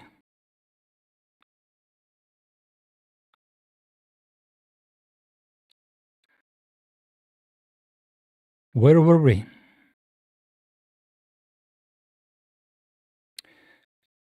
Tushar, Bors, Yuh, welcome in.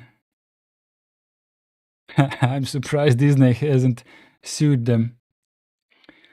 Notice that the file mate old JPEG in the bold above was not present in the previous listing. You can pass multiple patterns to locate.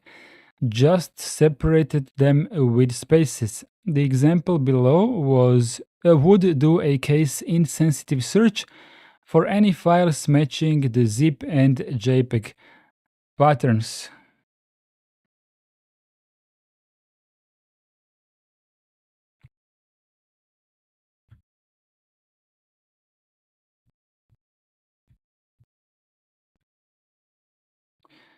JPEG and zip.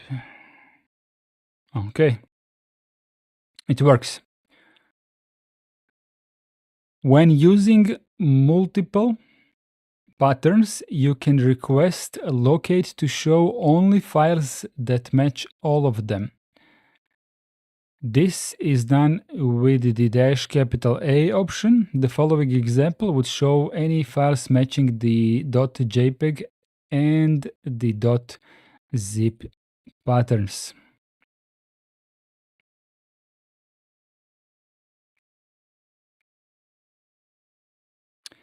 No such files.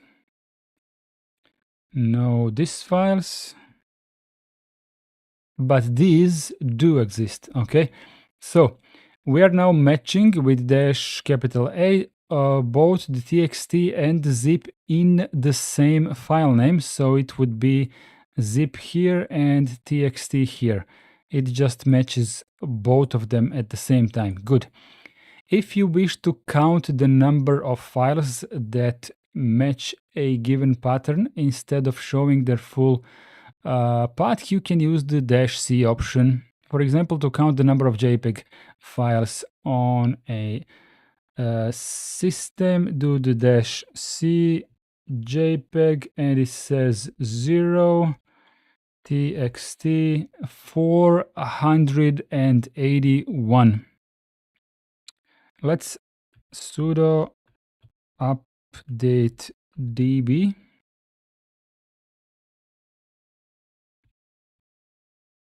Okay, now let's locate again, and now it says 492.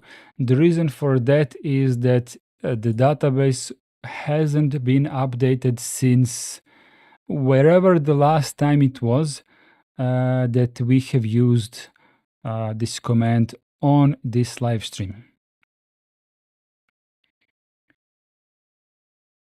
One problem with locate is that it only shows entries present in the database generated by updatedb, located in var lib mlocatedb. If the database is outdated, the output could show files that have been deleted since the last time it was updated. One way to avoid this is to add the -e parameter, which will make it check to see if the file still exists before showing it on the output. For example, -e star.txt, or maybe just like this. It doesn't work. Okay, then go with Lala. Okay, we have lala.txt, which is only one result. And now we will delete it, remove lala.txt, so there is no such file anymore. But if we locate lala.txt, it says that it's still here because the database is not updated, no matter that it has been deleted. But if we use the -e parameter, then it kind of checks if the file really is there.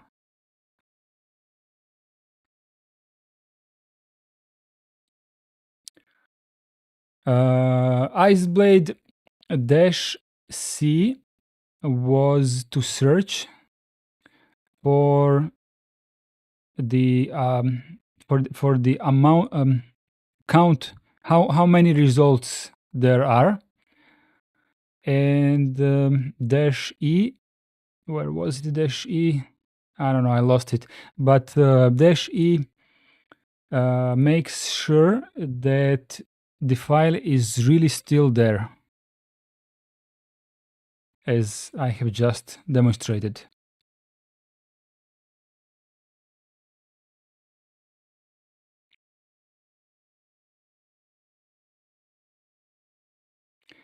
Of course,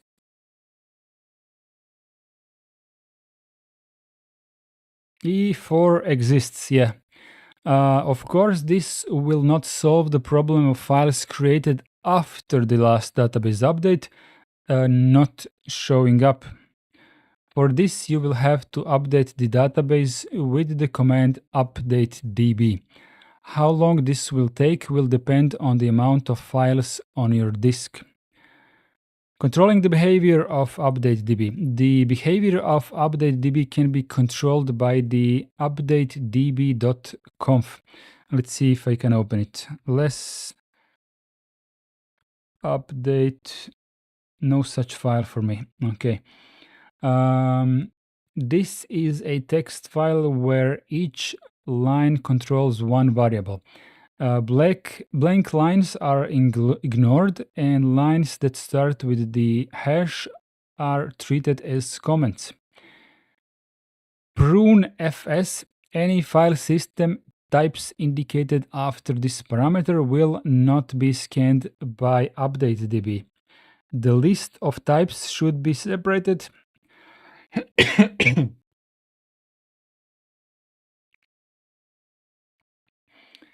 The list of types should be separated by spaces, and the types themselves are case insensitive. So NFS and NFS small caps are the same. Prune names. This is a space-separated list of directory names that should not be scanned by the Updatedb. Prune paths. This is a list of path names that should be ignored by the Updatedb. The path names must be separated by spaces and specified in the same way they would be shown by the Updatedb. For example, var spool space media. Prune bind mounts. This is a simple yes or no variable. If set to yes, bind mounts directories mounted elsewhere with the mount bind command will be ignored. So bind mounts ignored. Finding binaries, manual pages, and source code. Which, not a wizard, but a witch, is a very powerful, I'm just kidding, a useful command that shows the full path to an executable. For example, if you want to locate the executable for bash, you could use which bash. Yeah, so it tells you where is it. Also, which SL, it's in the games. If the -a option is added, the command will show all path names that match the executable. Observe the difference. Which mkfs.ext3.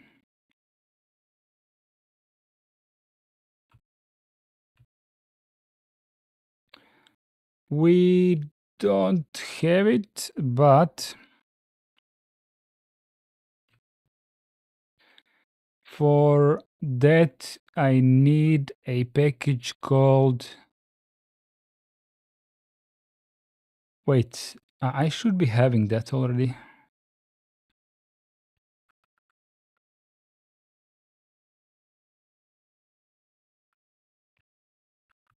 Yeah, I do.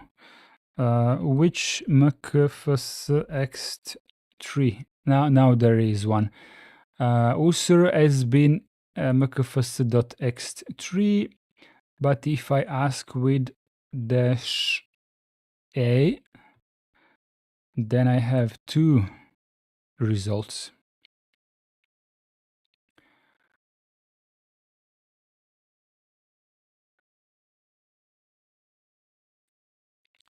To find which directories are in the path, use the echo path command. This will print echo the content of the variable path. Type is a similar command which will show information about a binary, including where it is located and its type. Just use type followed by the command line. A command name.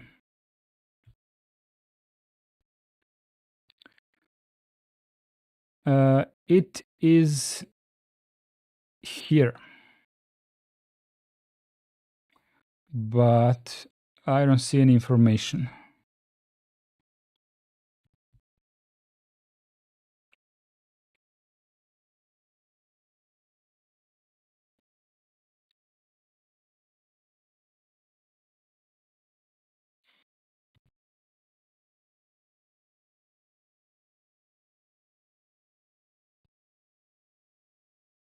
Yeah, it links to user has been.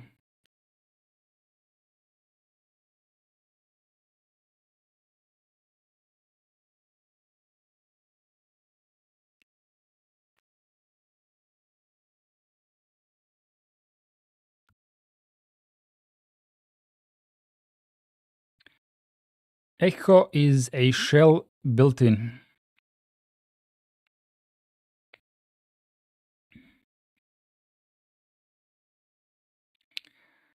The -a parameter works in the same way as in which, showing all path names that match the executable, like so.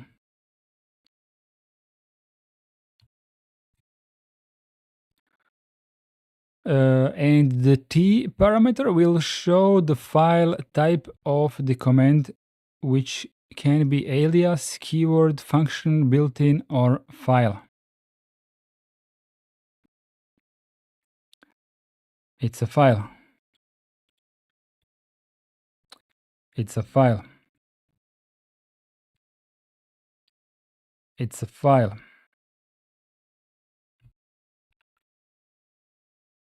Also a file. And a shell built in.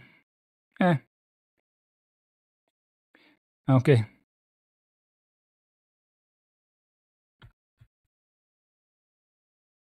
Yeah, we don't have this alias. The command, everything is a file, yes. The command where is more versatile, and besides binaries can also be used to show the location of man pages or even source code for a program if available in your system. Just type where is followed by binary name. Where is bash? Okay. There is the bash and there is the bash manual. The results above include binaries and compressed manual pages here.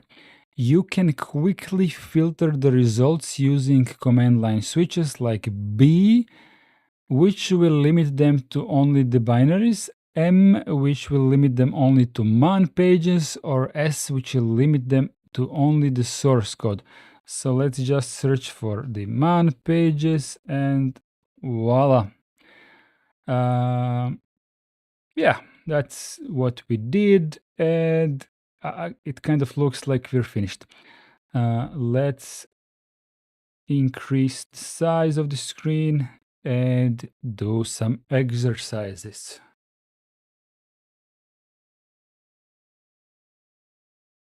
I use where is when I suspect that the command may not be in user's path. Okay.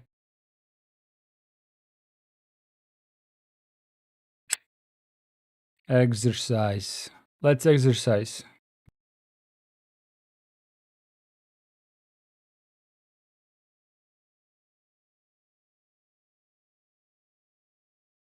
Imagine a program needs crap. I need to put this back. Okay.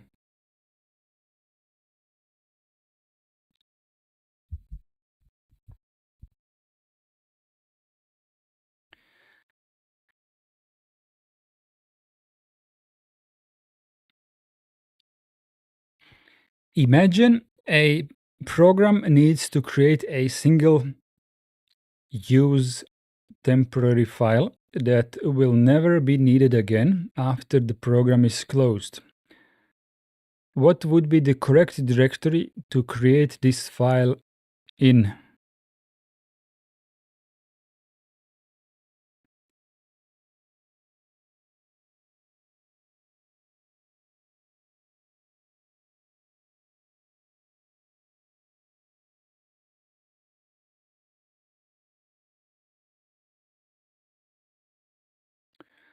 Iceblade for the win. But you're not the first. I'm sorry. Ghost Who Lags for the win. Which is the temporary directory that must be cleared during the boot process?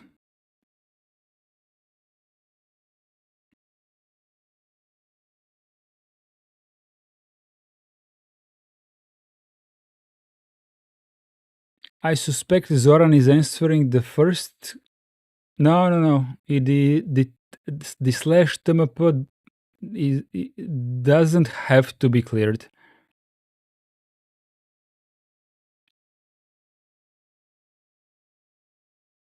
Zoran says I'm going.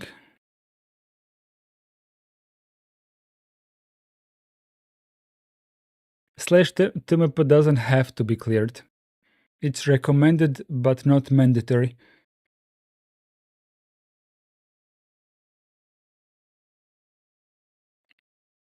Alexei says Nur. No, Iceblade, the something tmp actually needs to be preserved.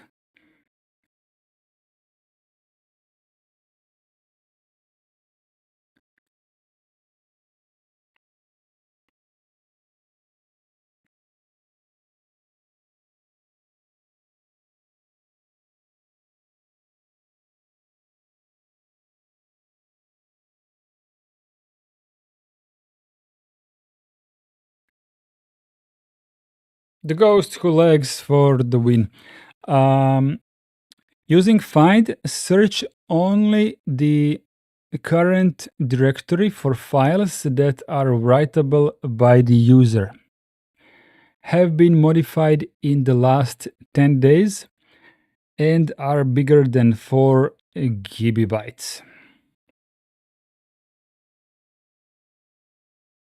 So what is this command going to be? Find space dot space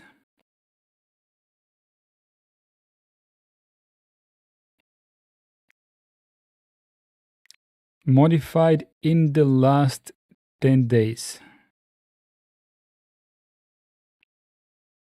So is it dash m time, dash a time, or something else?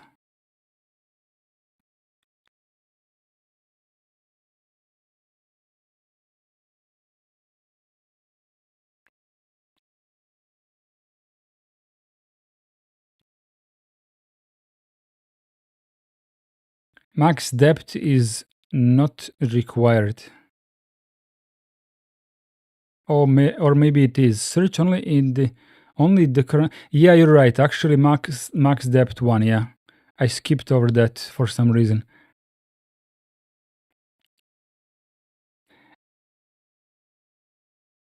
M time 10. There is a chance that you are correct, both of you. I forgot.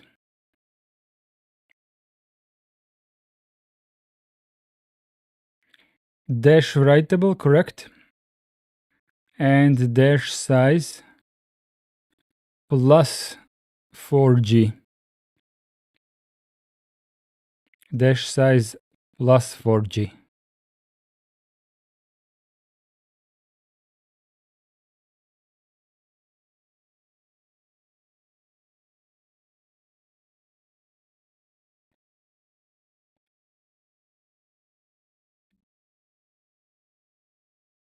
Yeah, I was thinking that as well, Alexei, but I forgot. Without accessing the manual again, I know that minus and plus works on size.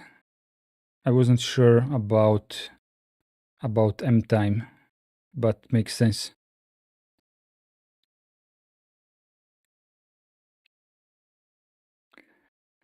4. Using locate, find what? Wait, it said M time N, so not dash, I think.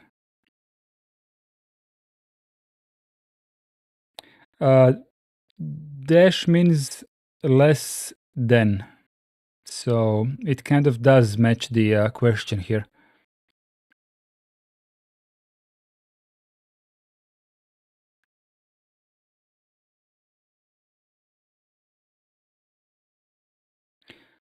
Four, using locate, find any files containing both the patterns report and either updated, update, or updating on their names.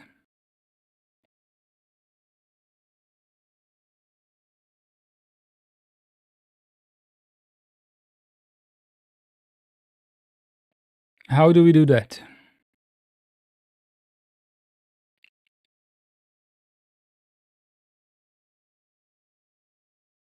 So for matching both patterns, which switch do we use?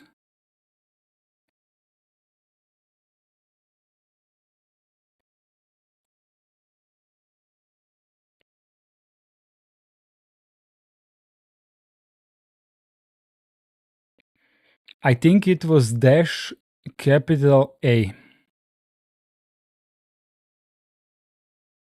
But there is more to it. So the first pattern is report, and the second one is this one or this one or this one. So how do you tell bash or? I'm having a wild guess, but I wouldn't put my hand in fire. I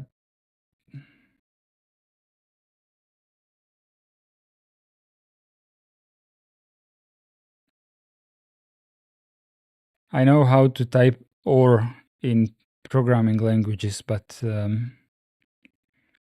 not entirely sure how would bash interpret this.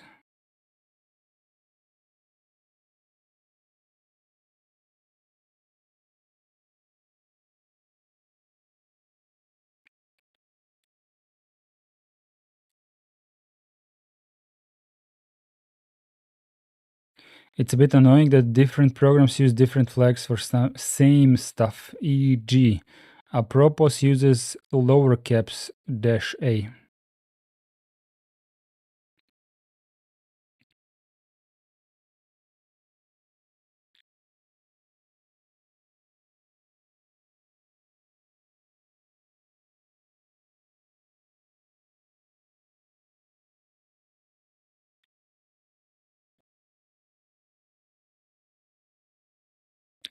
In parentheses, could be.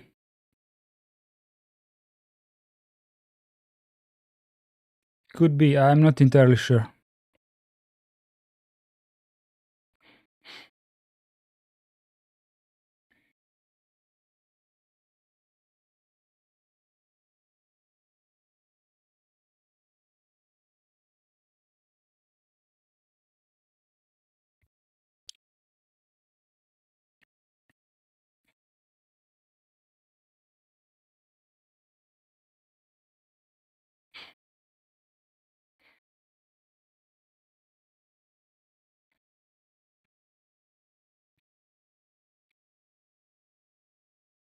Okay, let's leave it at parentheses.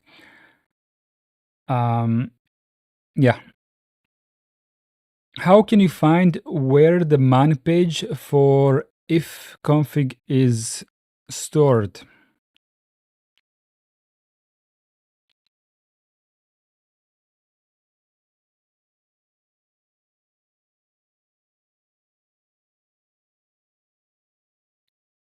Man page, man page, man page, man page.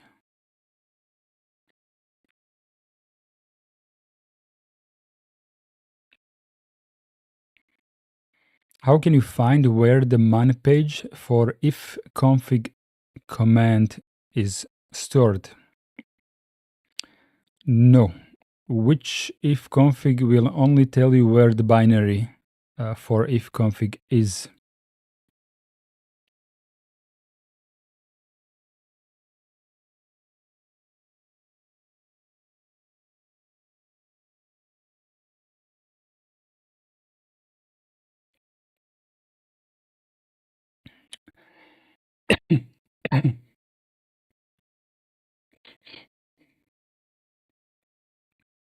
Different command.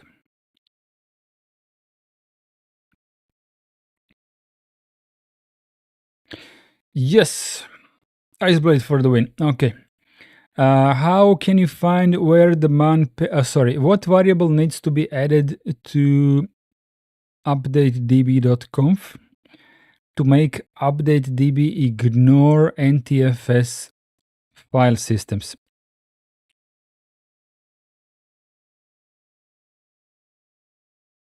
I don't remember.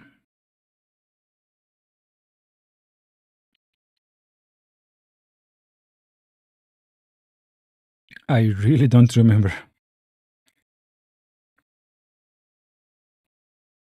It wasn't even that long ago, but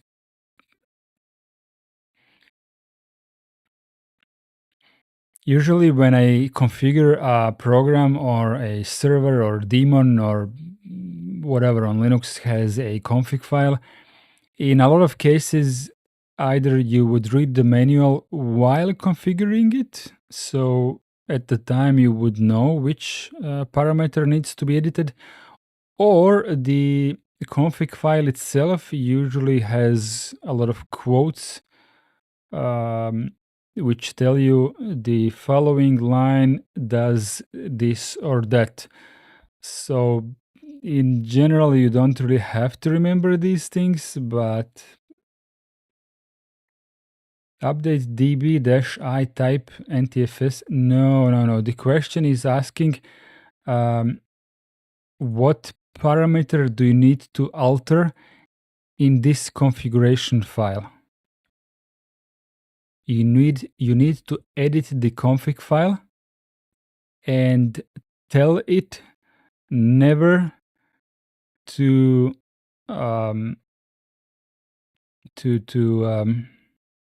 never to pull contents from NTFS file systems.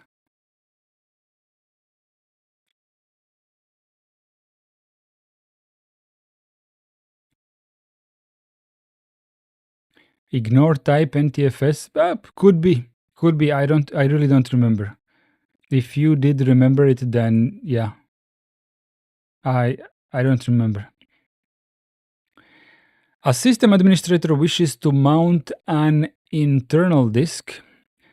According to the FHS, under which directory should this disk be mounted?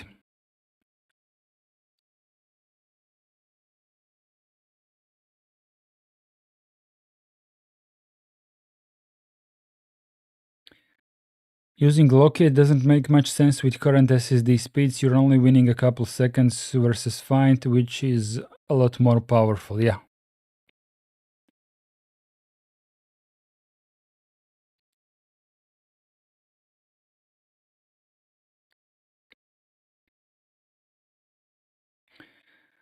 So GhostCoolEggs says that we should be mounting SDC1 into MNT.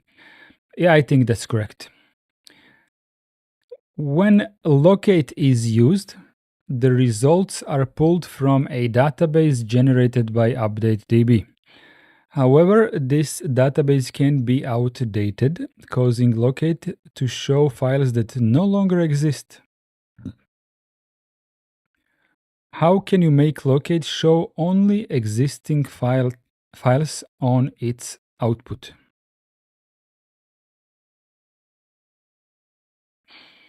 The GhostCoolEggs says dash capital E.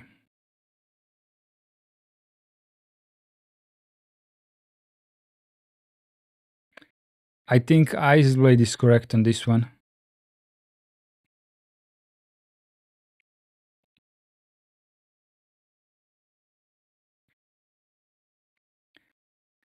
Find any file on the current directory or subdirectories of up to 2 levels down, excluding mounted file systems that contain the pattern status or statute in their names.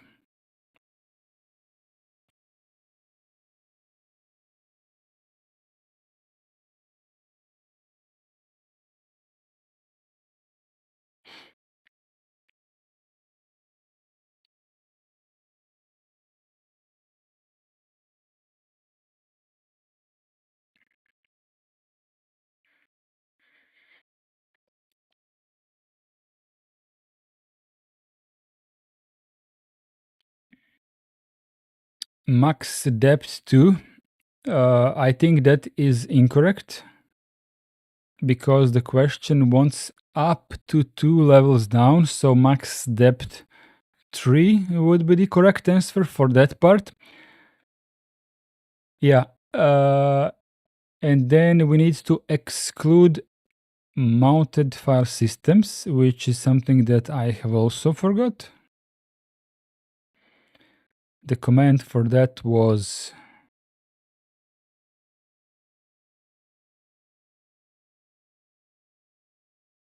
Was it just mount or mounted or something like that simple? Like Alexei wrote?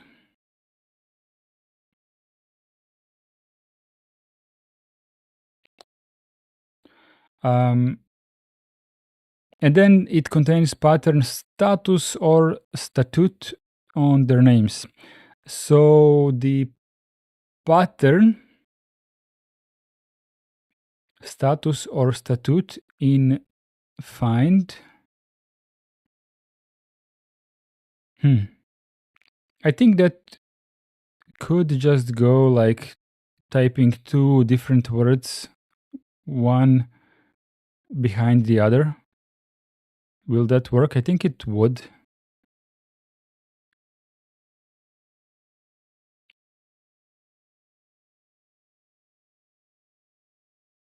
If I just typed in the end these words. Summit Singh just subscribed. Okay. Alexis says dash name status dash or dash name statute. Okay. That's a bit more complex than I expected.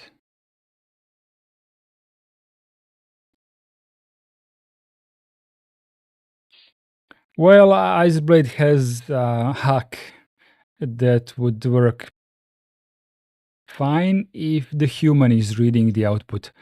But if you need precise scripting output, then maybe you shouldn't do that. I'm gonna admit I would do the same as Iceblade did. If I'm the one as a human who is reading the output, yeah. But if I'm making some sort of a script, then probably not the best test idea.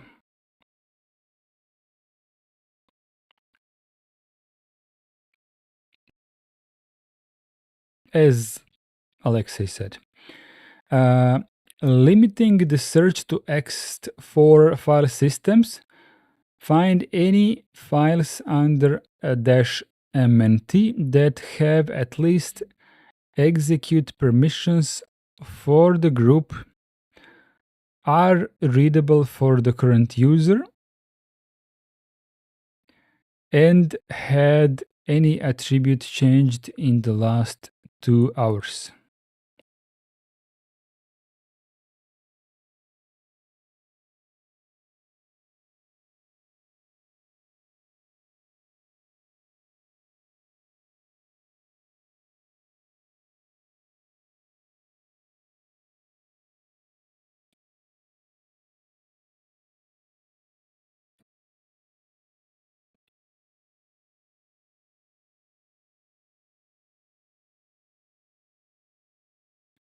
Who knows?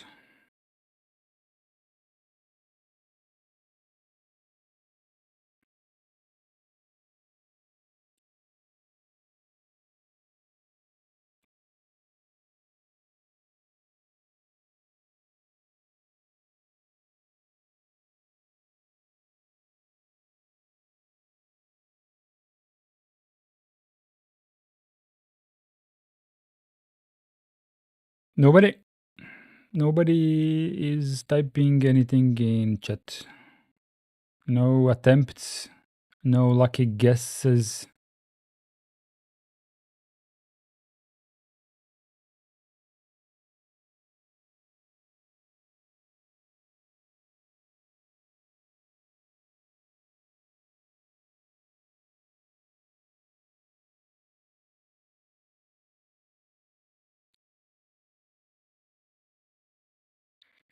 So find space /mnt, because that's where we are finding stuff.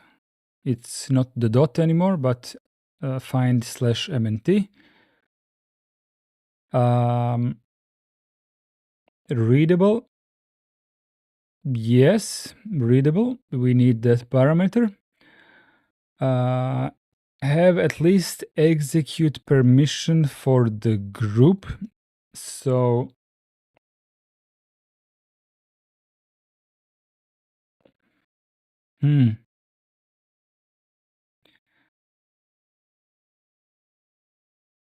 Alexa is dropping some bombs here, but I'm not sure if I remember it.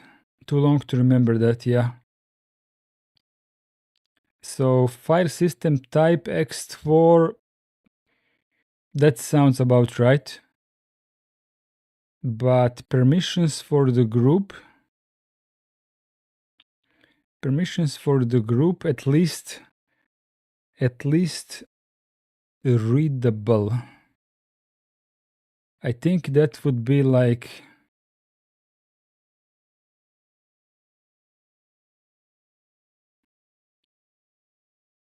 there was another permission fetching switch that would search for at least readable. So you would find it with, I guess, one dash dash.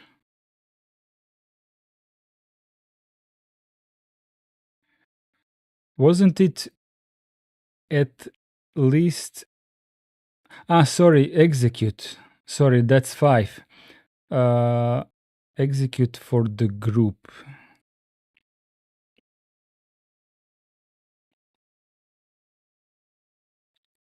There was some kind of a parameter that would say like dash 5. No, dash 5 dash 5 dash to find at least executable by group. You think perm g equals x should work too? Probably, but I still think there was a command that was like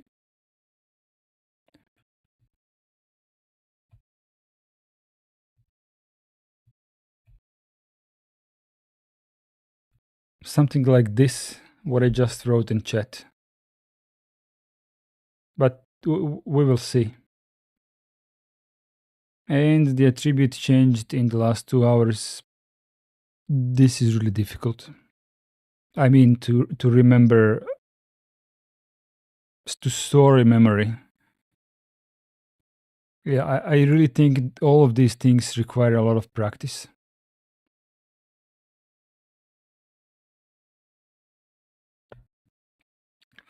Scripting is basically the same as programming.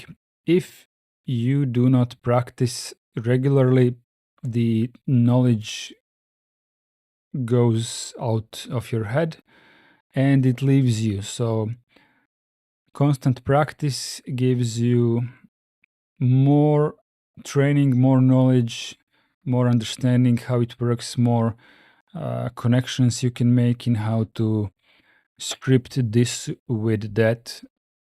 It's just training, brain training. Like muscle training, if you don't train regularly, they deflate.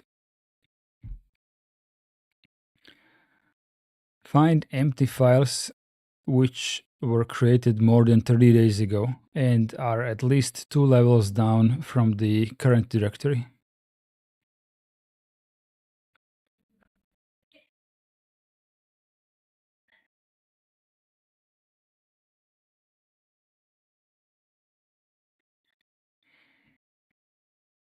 So I think everyone who is currently tuned in, which is basically no one, except Alexa and Ghost Who Lags and Iceblade, I think all of you can answer this part.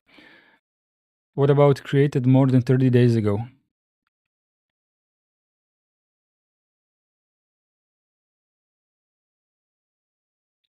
Was that like dash C time plus 30 something?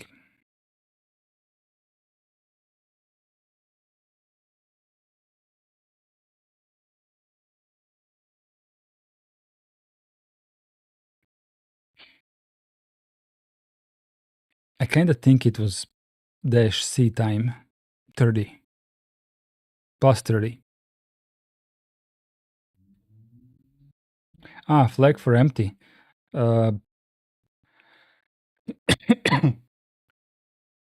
Me too. Forgot.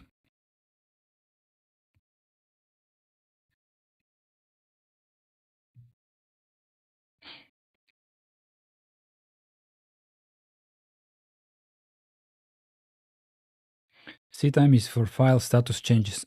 Okay, then I forgot.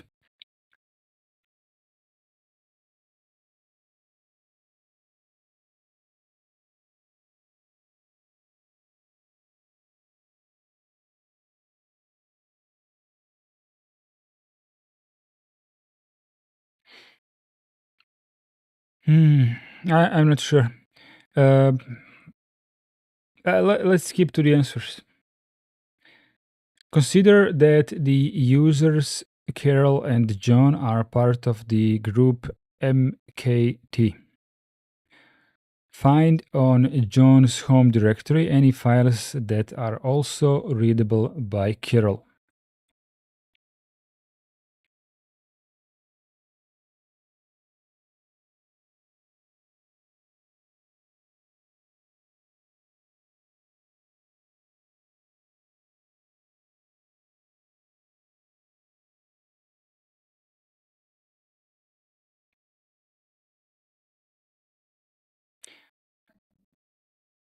Not sure, Iceblade, but you definitely are missing a plus.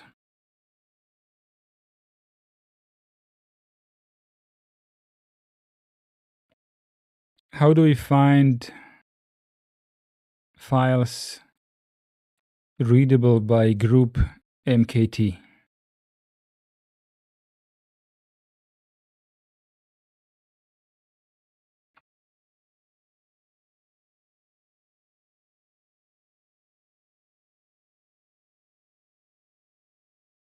There is a catch in this question.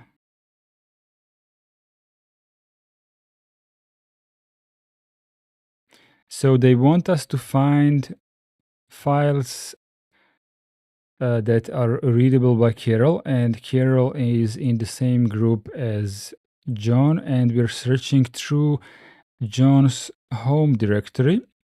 So there is a high chance that we will find a lot of John's files. Some of these files may be in the group MKT, so we can find all the files that are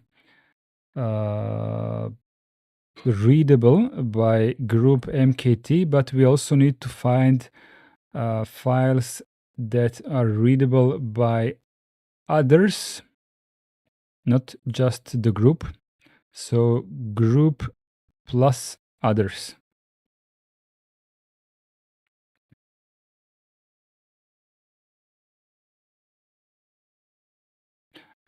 Alexei for the win. Yeah, thank you very much. Iceblade says there was like the current user flag, but don't remember group one. You'd have to go find files readable by MKT and readable by Carol in home John. There are no files. Huh. I don't think you can find files readable by Carol because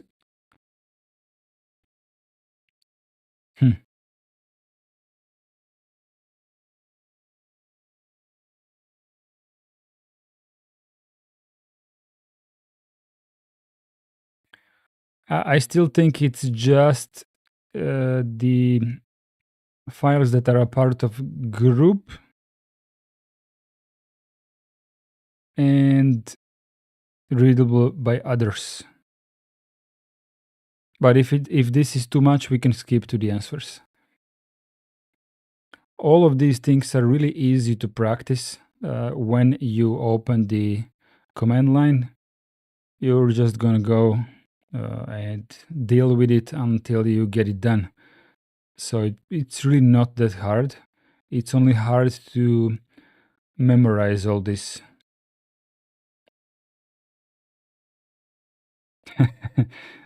Tell Carol to stay out of John's home folder.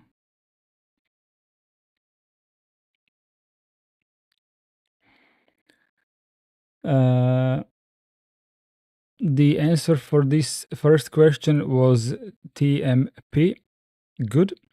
Which is the temporary directory that must be cleared during the boot process. That one is /run. Using find, search only the current directory for files that are writable by the user, have been modified in the last 10 days and are bigger than 4. For this, you will need the writable, mtime, and size. So have been modified in the last 10 days, so less than 10, and mtime.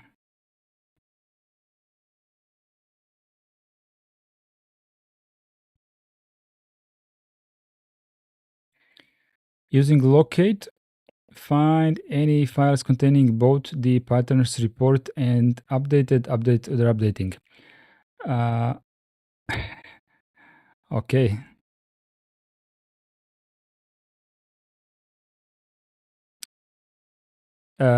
They pulled an ice blade move.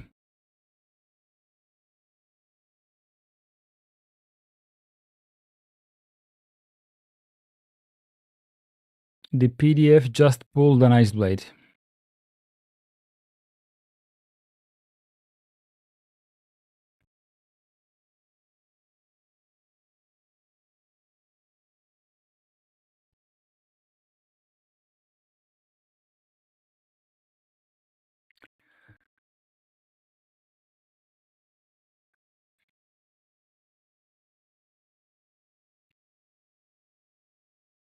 How can you find where the man page for ifconfig is stored? So it's where is ifconfig.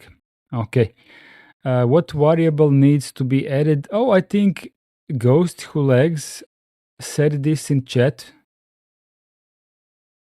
I kind of forgot, but I think Ghost Who Lags typed this in chat. So bravo for Ghost Who Lags. A system administrator wishes to mount an internal disk. Where would it be mounted? It would be mounted under /mnt. Good. When locate is used, the results are pulled from a database. How can you make locate show only the existing files on its output? So it's -e, the small caps, not the capital ones that Ghost Who Lags wrote, but the one that Iceblade wrote. Find any file on the current directory or subdirectories up to 2 levels down. So of course it's max depth 3, excluding mounted files. Excluding mounted file systems. So this one is just mount. Alexei wrote that. Nice. That contained the pattern status or statute on their names. So another Iceblade move here. Precisely.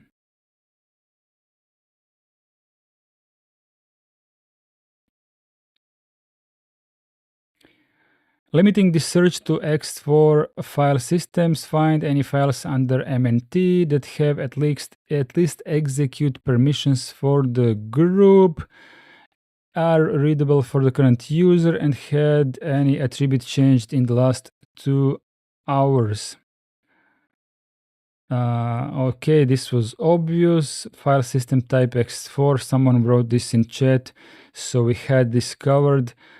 Permissions 410.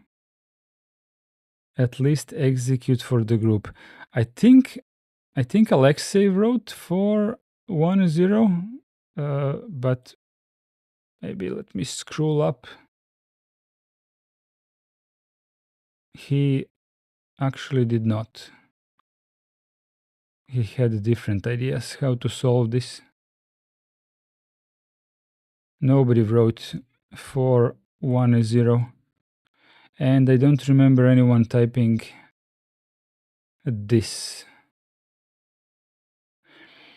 Find empty files which were modified more than 30 days ago and are at least 2 levels down the current directories.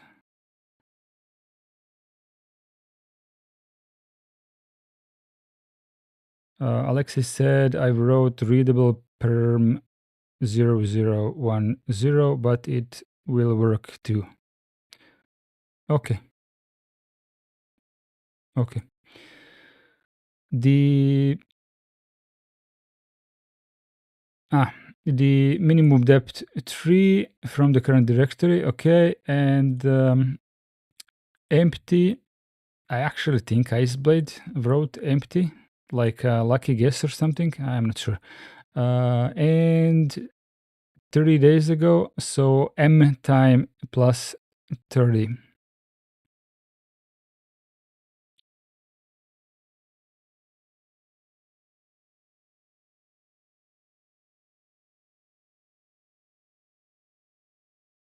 I don't see that in chat. D time. Iceblade wrote D time, so that was incorrect. Consider the users Carol and John. So,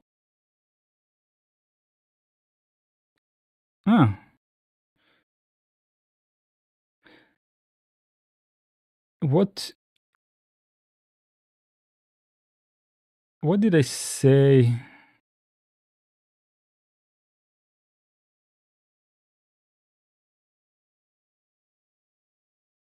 No, I didn't say anything about this. I only said that it should be like group readable and others readable.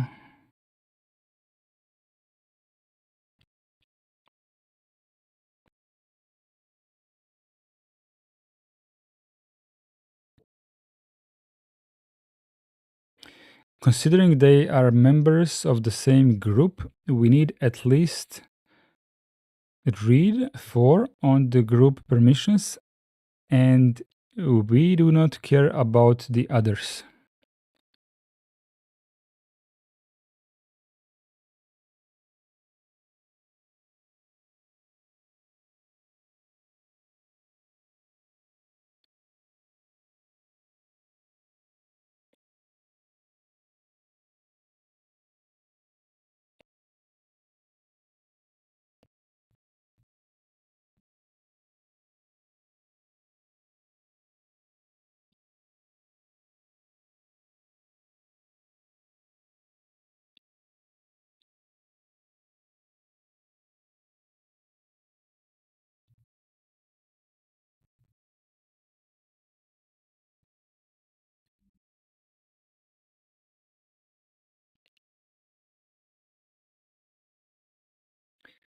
Used to search for files in the directory and the subdirectories that have read permissions for the owner.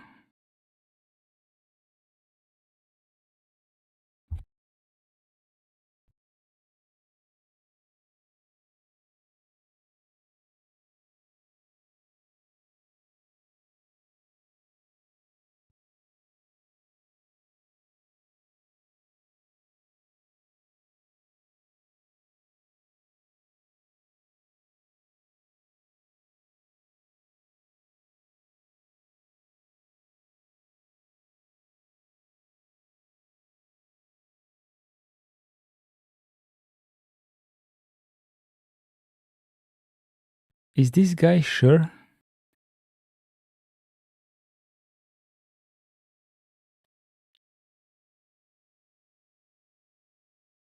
Confidently wrong, yeah. It looks like that as well. Let's ask a different one.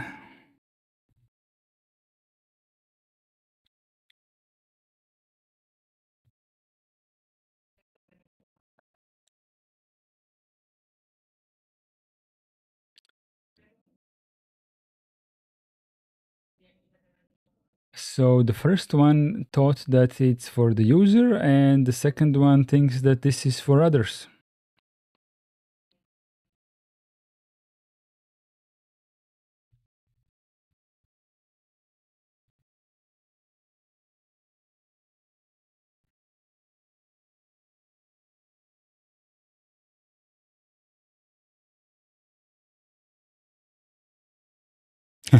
The truth is literally in between.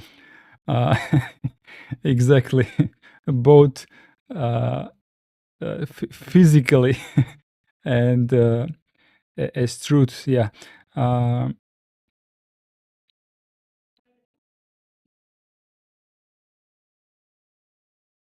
look. He is literally explaining how he is wrong. So it says that if the 4 is at the end, that would be others, and it says that this is others because the 4 is in the middle.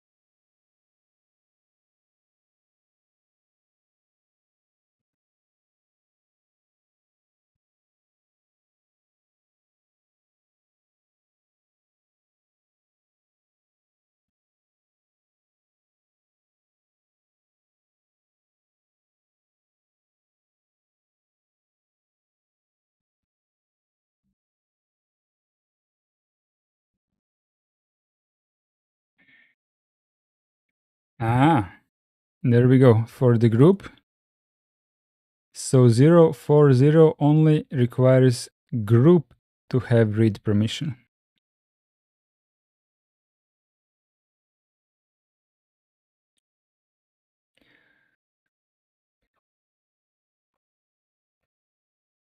No, I just told him that he's wrong.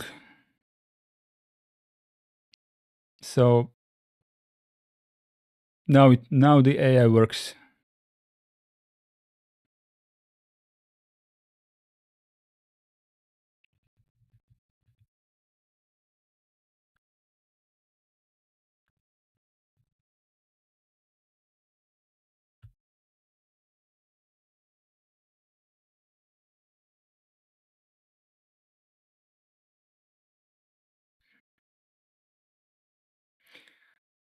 Okay, let me try an experiment.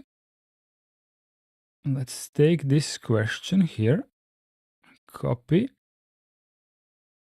private window.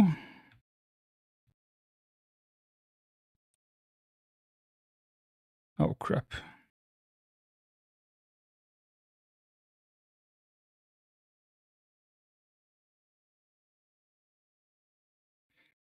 What do you know about me?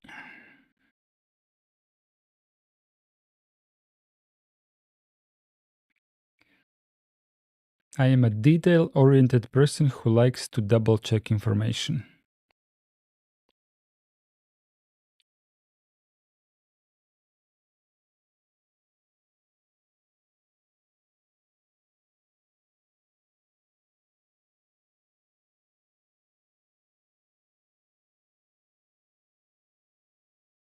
I have no idea what Iceblade wrote in the last message.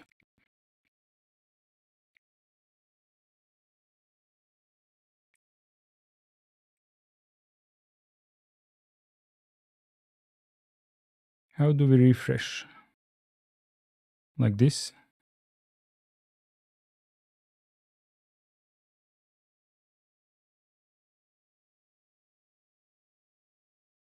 The permissions and refers to read permission for the group. Okay, it seems to have remembered. Let me turn off the browser, start it again, chat GPT. Let's ask it again.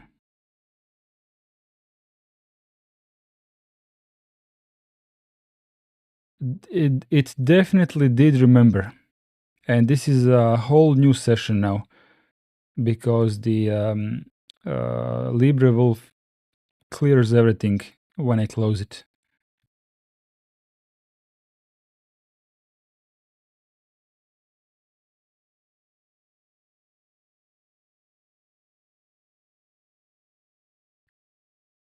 Cool. You think it remembers session based on IP? I don't know. Maybe you can, what I just dropped in chat, maybe you can copy paste that to your chat GPT.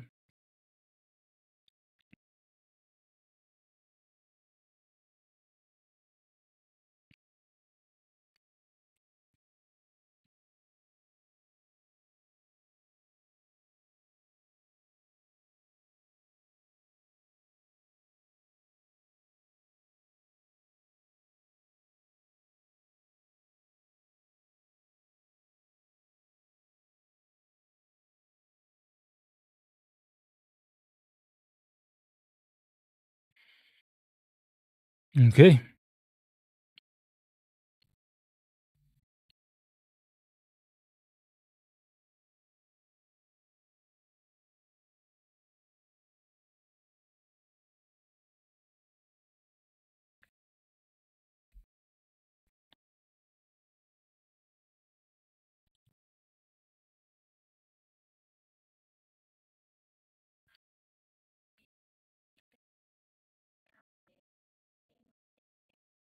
So, what do you think? That was not supposed to open there.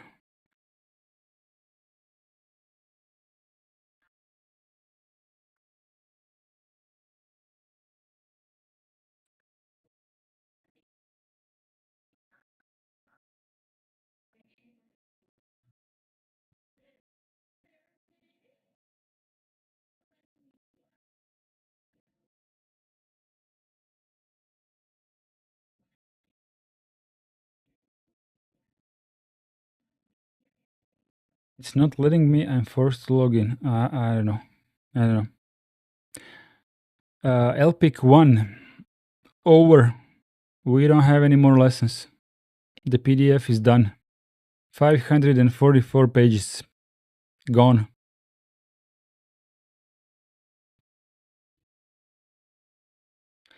I have a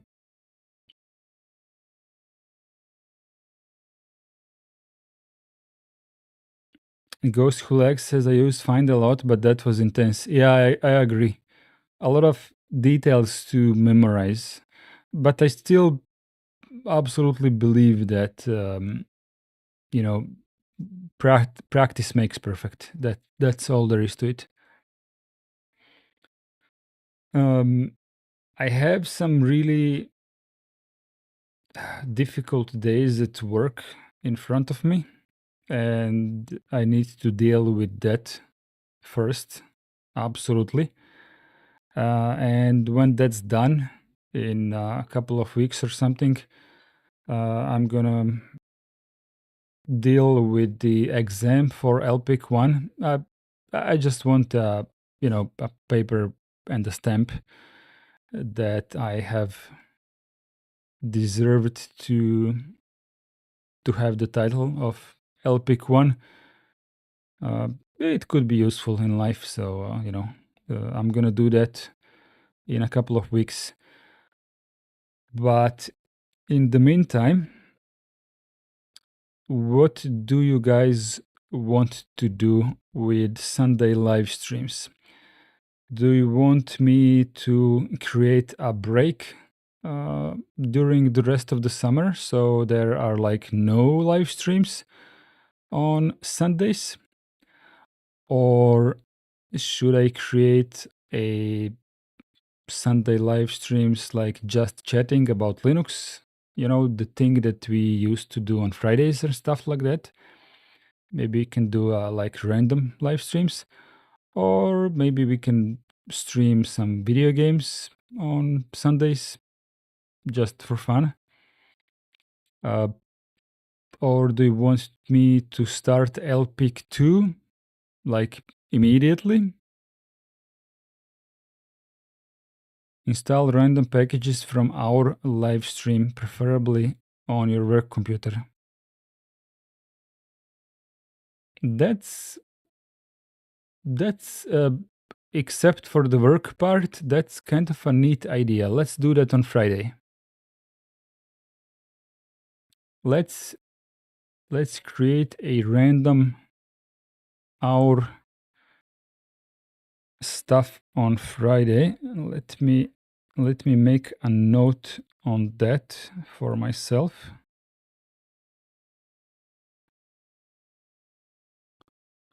Set a reminder.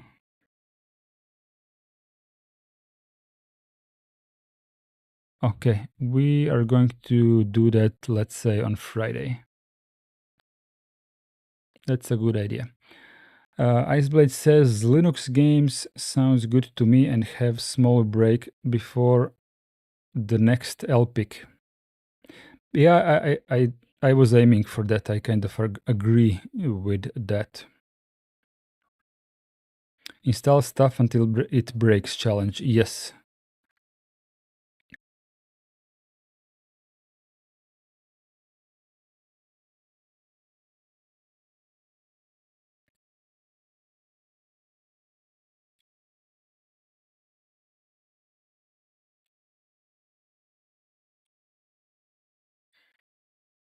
Let's see if I can run some video games for fun.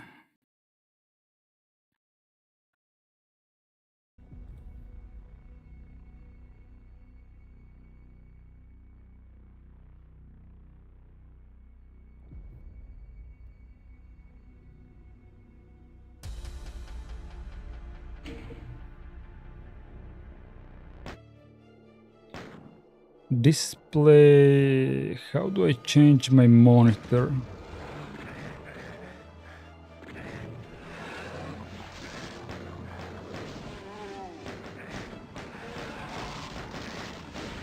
Is this too loud?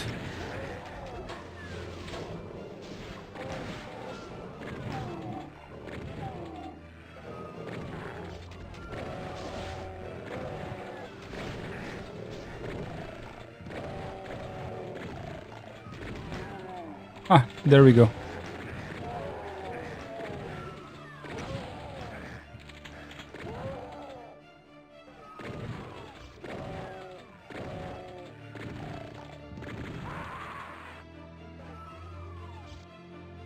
No, but I hear Doom sounds. Full screen.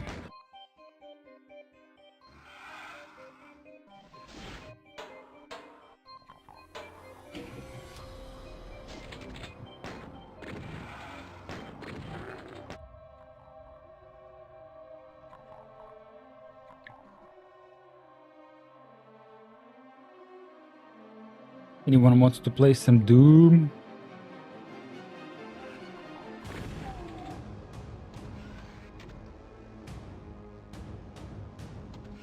It's actually nice to play this on a non-wide screen.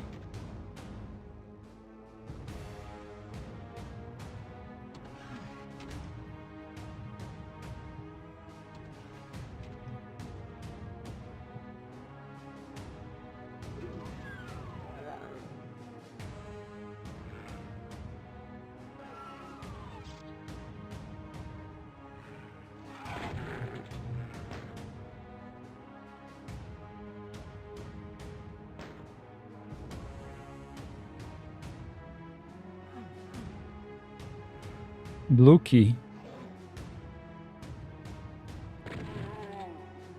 Wait, I see the game now in the reflection of thumb screw on boom arm. Ah, I didn't switch it. Sorry. Sorry. I did not realize that I didn't switch it. The scene.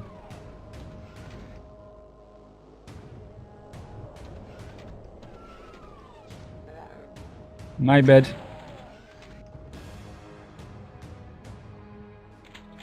As long as it's not too loud.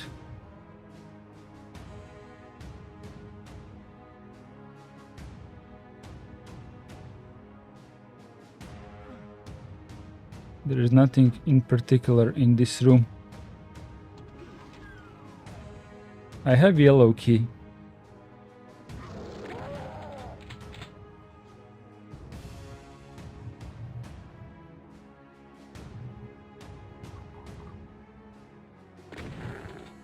It's not hard to get lost in this game.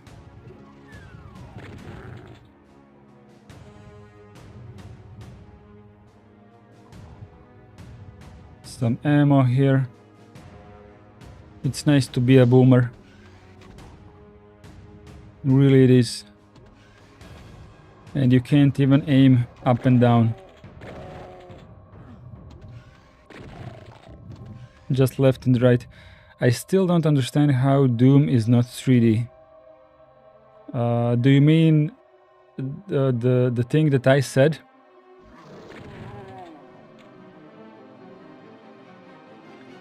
Doom looks as a 3D game, but it's actually a 2D engine. That's the thing. How they did it in 2D, yeah. They have a 2D map, and basically the engine just projects it in a way that it seems like 3D. Doom doesn't have tunnels or bridges.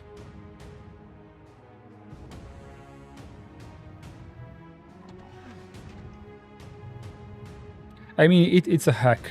It's a hack. I was, like a year ago, I was on, I was on a conference where John Romero was playing Doom with us, but he was also talking about his life, right? He kind of compressed the whole life story, and one of the things he explained was how Doom was actually 2D and how they made it look 3D.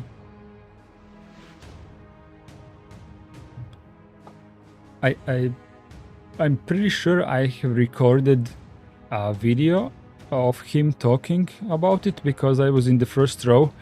I just recorded everything with my phone, but I would have to find it and rewind through the whole presentation to find the exact sentence where he was explaining this.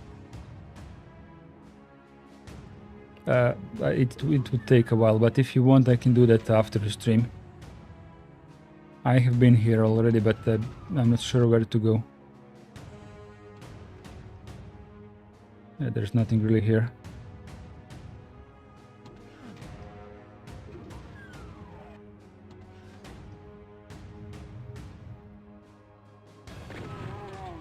Obviously, I wasn't down here.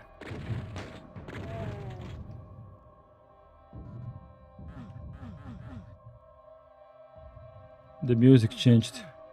I need the blue key, while I already have the yellow and the red.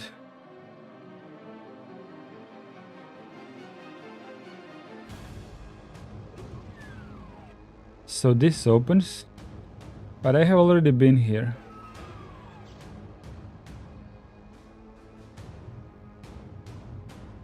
Where do we put the yellow key and the red key?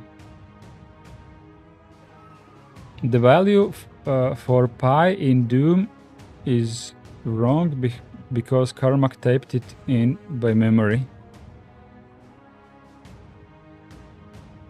Okay. Oh crap, that got me by surprise. Now I have the blue key card.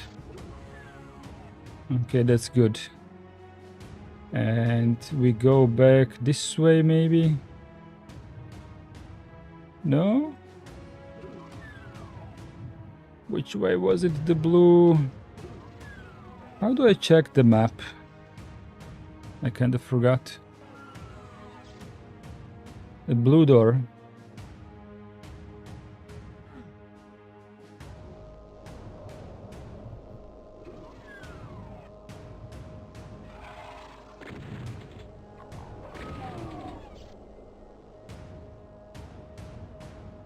Okay, so the blue door here. Nice.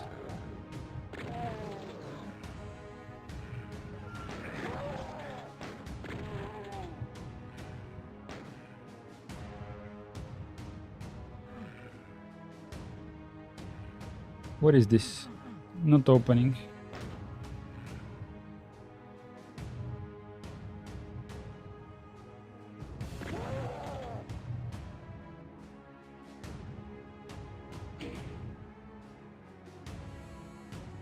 What does this button do? It did something.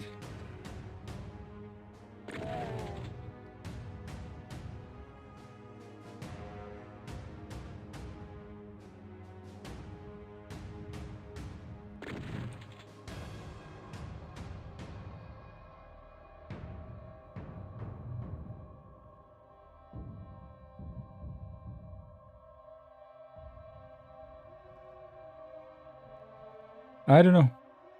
Let's go back and see. Maybe we can pass here.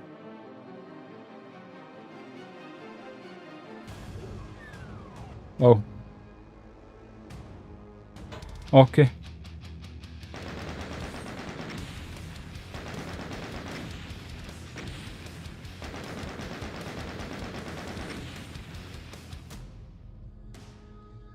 There we go. You want me to run Cyberpunk?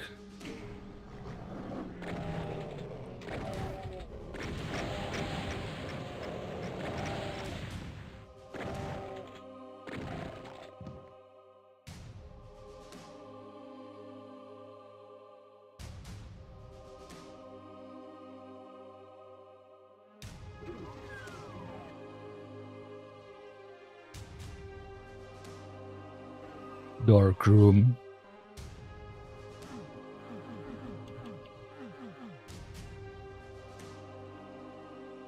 Why not now? Oh yeah, I can do that. Save.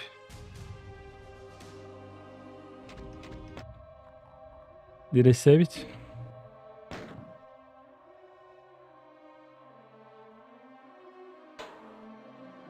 Save. Save. Game saved. Okay. Options. Quit. There we go. Let's put Cyberpunk on display. Steam. Punky. The only problem is that I'm not sure if every game has an option to switch screens. Hopefully Cyberpunk does.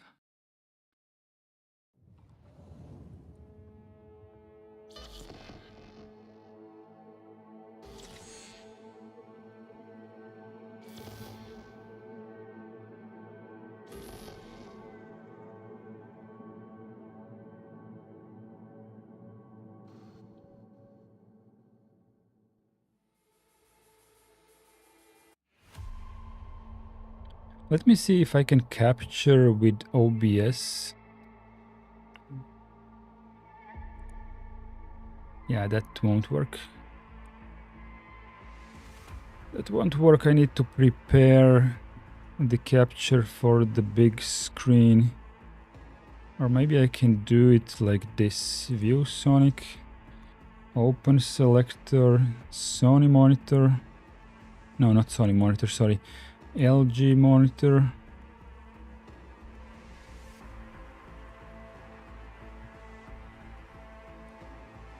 Is it good?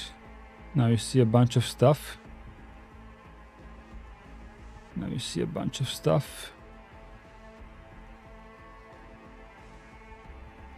But maybe I can do better. Let's give you just the game. Or maybe I can just leave it like this. It's fine. It's fine. You can capture a window. I could on X11.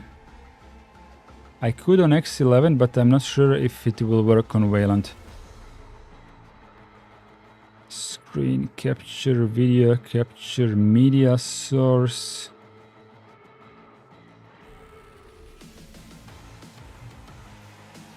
I think the option is actually gone. It shows up on X11 like a window capture.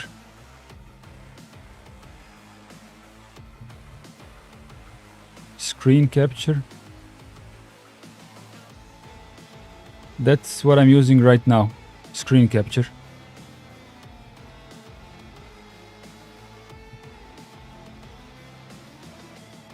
Maybe just the window.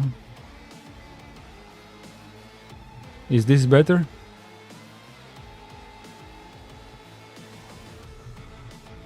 Yeah. Okay.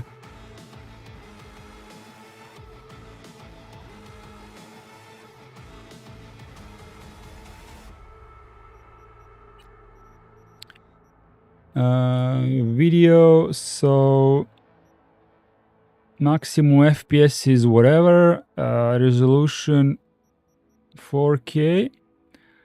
I know that the chat is big. If it bothers you, I will turn it off. Graphics is like custom, but in reality it's transformer performance, no frame generation, ray tracing, everything except path tracing, and basically everything below is to the max except one thing, and that is screen space reflections quality. I'm not sure why I left this on ultra, but there is another option called psycho. It doesn't matter.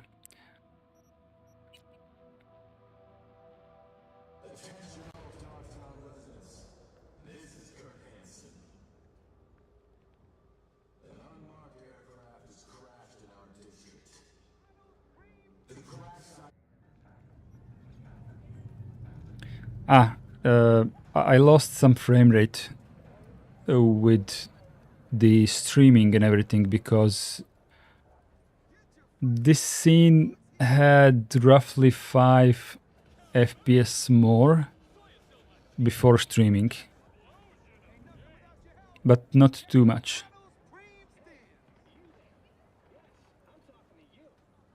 Actually, I can't see the screen because of my microphone. Let's try to fix that.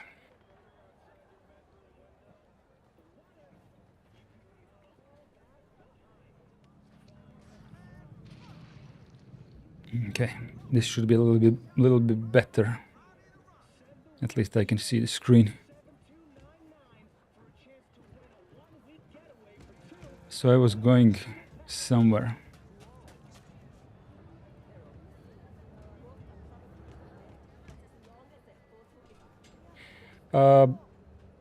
My stream is 30 FPS, isn't it? Yeah, it is. Oh.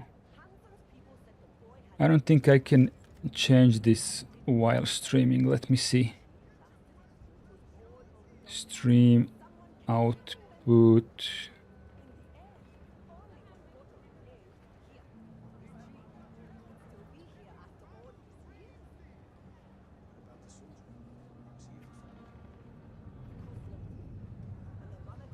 I don't think I can change it in the middle of the stream.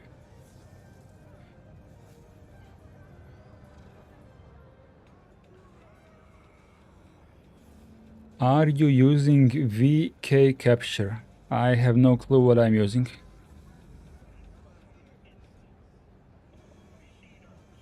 You mean the OBS?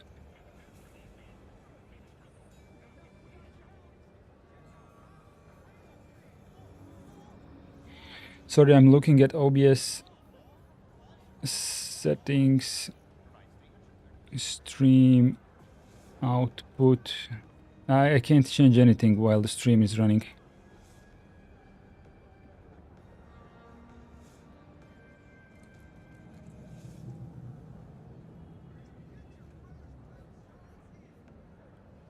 Okay, back to the game. Sorry, it's 30 FPS. I wasn't planning to do a video game, but just for funsies, should be fine.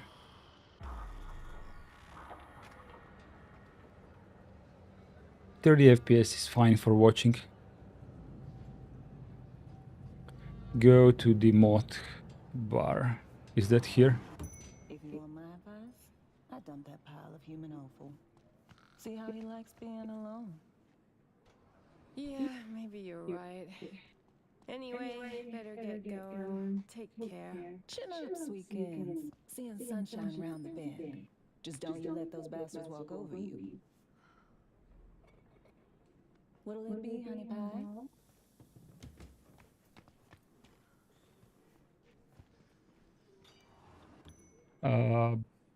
Surprise me? Surprise me. Adventurous. How special coming up? Hey, V, you at the bar? Sure am. Waiting for you. I'll be there momentarily. There's, one thing you should know. Okay, what did that be? You know that, 7 years back that went south? Well, my eyes left me for dead. Cover story was I sold out to our side.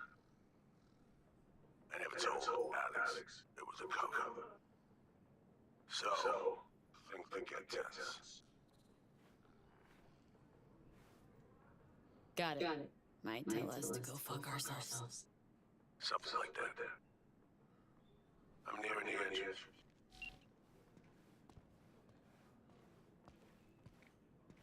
And there you are. Enjoy Honey Bunch. Thanks. First time in here. I got that right? You new to Dogtown?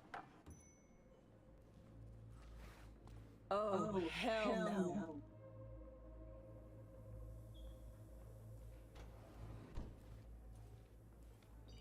I'm looking for an Alex. Like the fuck you are. So she not You're here. on the awfully short list of folks we just don't serve here. Turn the fuck around and get I'll out have of a here. gin and tonic. Make it a double. She's with me. You've got some balls. All right, my people. We gotta close up for the day. I ain't going fucking anywhere. Come on. You serious?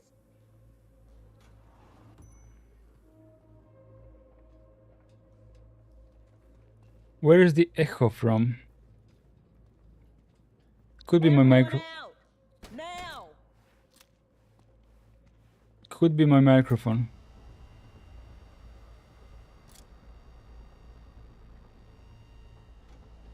Alex. Seven! Let me see if I can fix that. Okay.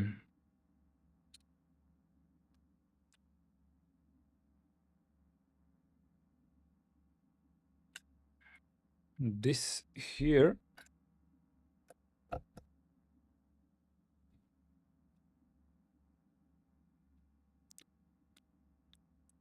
Sound goes here.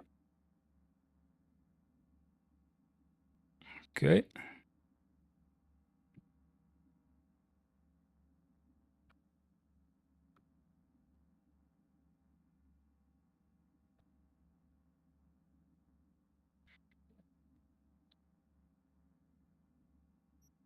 Been fucking years in this shithole. 'Cause of you, Solomon Reed. How about now? Is the echo gone? Mike, if the echo is gone, then it had been picking up from... Sol ain't getting it. Maybe you will. V, the coin. I didn't see what just happened. Myers sent us. Got a mission in Dogtown. Heads off, yeah. With him? FYI, 7 years ago, this scumbag stabbed everybody in the back. No, 7 years ago, I was ordered to go to ground, and you were fed a cover story. I had to take the fall. There was no other way. Expect me to believe you? Just like that? Get the fuck out of my sight, both of you.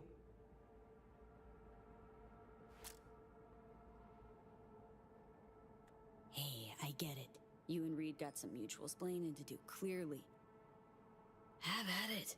Then live out the rest of your days in this musty armpit. That's some kind of convoluted threat? No, we actually need you. But maybe you need us more.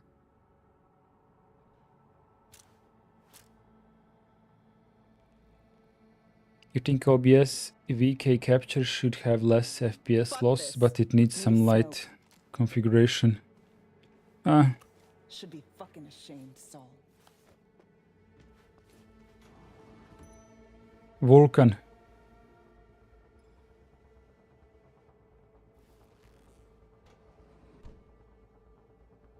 The hell was that? Did she just shapeshift? Metatropic cloaking. Perks of the FIA Militech connection. Get to call dibs on their latest gen, cutting-edge tech.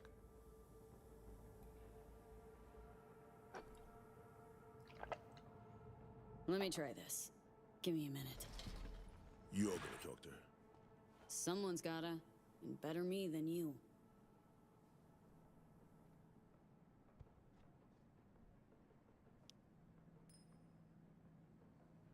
I could tune something else on OBS, which is... Where's my camera? Logitech, is that it?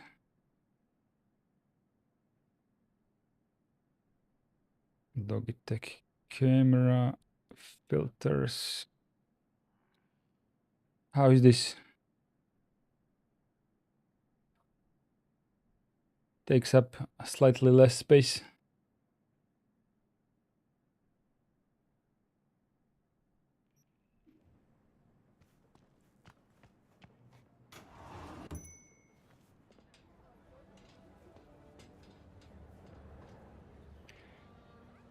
I could stream this in 4K if you want.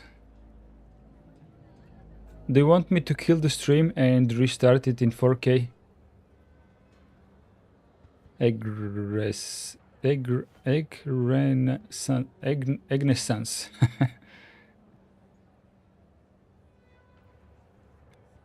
Wanna see this in 4K?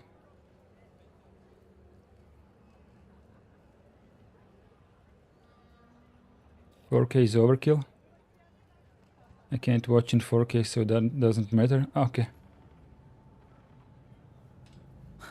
Couldn't wait till I was done.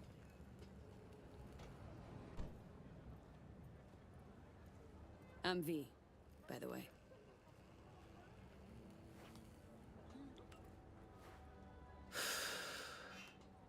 Alex. So NUSA's tossing us back into the fray, huh? New mission?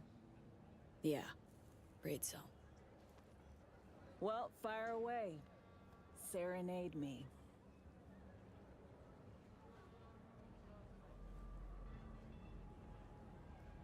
You right now. Am I looking at the real Alex? What's it to you? I mean, what's the diff? Nobody who's anybody cares about the real Alex. What if I do? Then it's solely your problem. Now, about the mission. Spill. FIA agent went missing. Reed and I are tasked with finding her. And all of a sudden, FIA remembers I exist. You know Dogtown better than any other operative in their ranks. Their ranks. So you're not FIA. Curious. What leverage they had on you.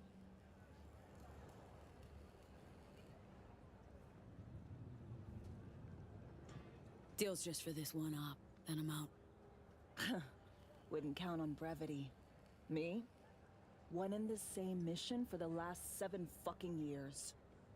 Been working the local arms and tech dealers since the war. My one-op, that. Going real swell. Well, I got a lot less time than that. Always starts the same way. Do them a favor, they promise one in return. Sometimes even deliver.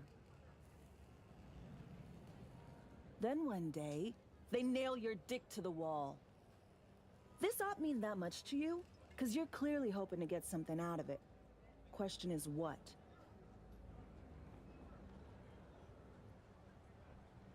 Survival. Woman we're after's offering something that could help me. Just gotta find her first. And by coincidence, Myers also wants her. Who the hell is this bimbo? Songbird.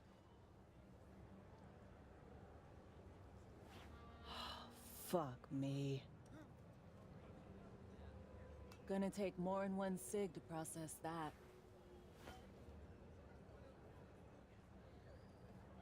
She on that short list of peeps you don't serve here too? Never told you the whole story, did he? What story?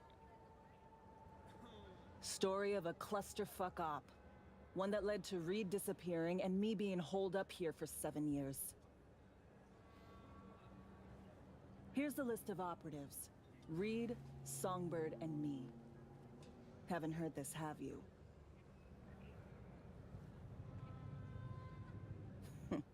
That's just perfect. Tell me you believe in coincidences? Or, fuck it, fate? 'Cause plug the same variables into an equation, and surprise! Gonna get the same fucking result. Shit in, shit out.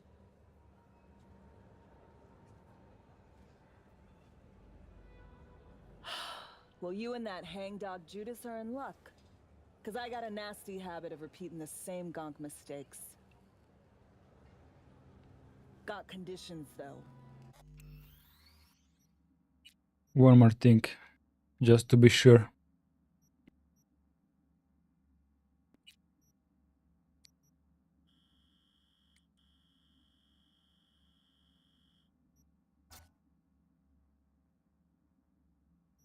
Not sure if I triggered this already, but better safe than sorry.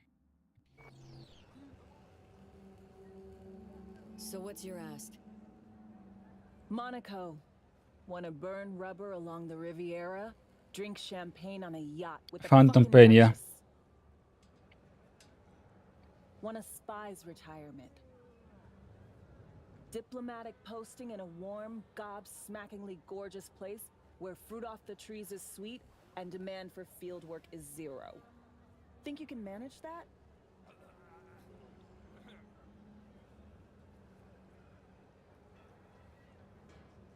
Reed'll take you to Monte Carlo himself, if that's what you want. Preem. Go back inside, tell him I'm in. Gonna need more nicotine before I look at his face again. Thanks, Alex.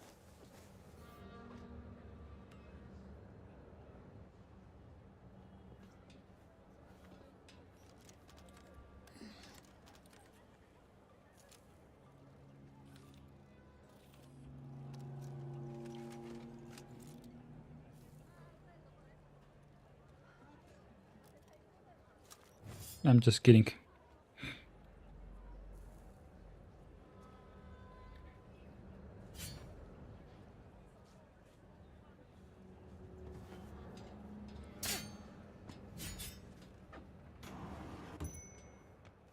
So,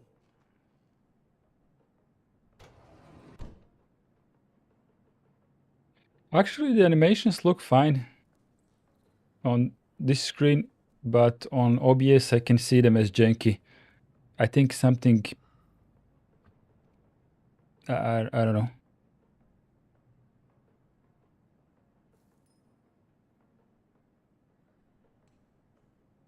so,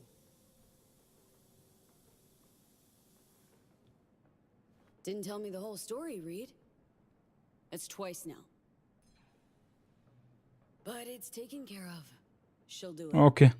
in exchange for... Wants a spy's retirement. Someplace nice. But if you ask me, she's itching to get closure after what went down between you two.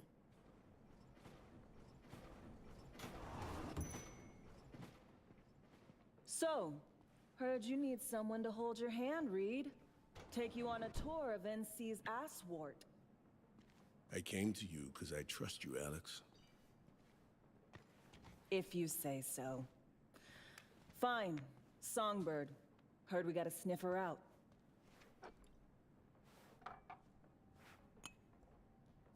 First off, don't know that she's alive. We were linked, comms like. Song ventured into cyberspace, then got attacked. She vanished just after. That's all we know. We need a net runner. Kind who spends all their waking hours parsing teraflops of data. Might have caught something. Teraflops. You have someone in mind?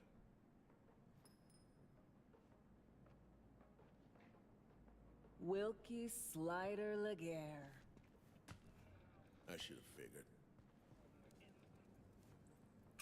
Went rogue a while back.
That's the only CP I can play on my GPU. Okay. But I know where that little rat nests.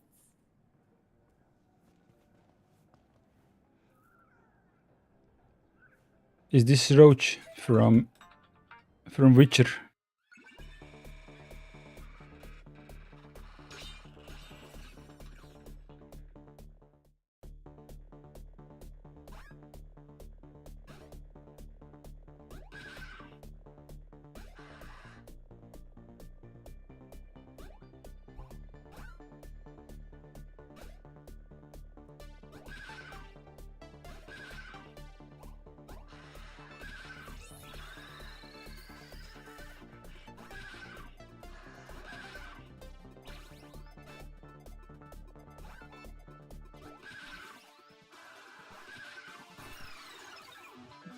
I thought I could jump on the enemy.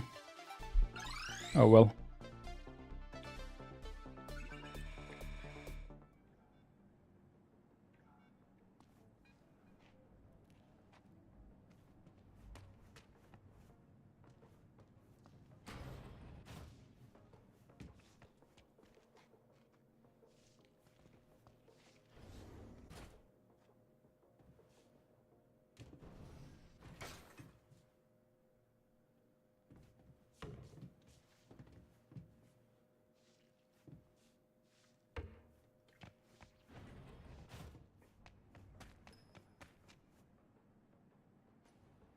So, we paying him a visit? Slider hides out in a would-be spa I'll in put Luxor it. Heights. I'll put the stream to With the 60 exact FPS next coordinates, time. sucks. or rendezvous there. Alex and I have some, catching up to do. Right. Just don't gouge each other's eyes out. Need both of you alive and healthy.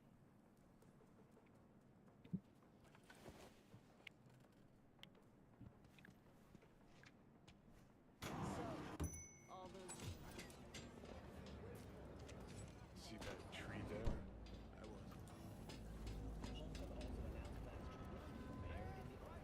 Yeah? Something special about it? Fitting, isn't it? How the prettiest thing here in Dogshit Town is a monument to the dead? Still don't get this gonk affinity for symbols and empty gestures. Your room's exactly the way you left it. Just as messy as the day you disappeared. I ain't your... Don't really have time for your musings now, Johnny.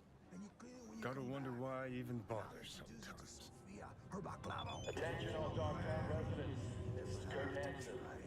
We've got some So much important guests catching up in to do. Dogtown. Hereby my personal invitation. They will be welcome to the Black Sapphire. Event is invitation only. It's kind of cool how vertical this game is.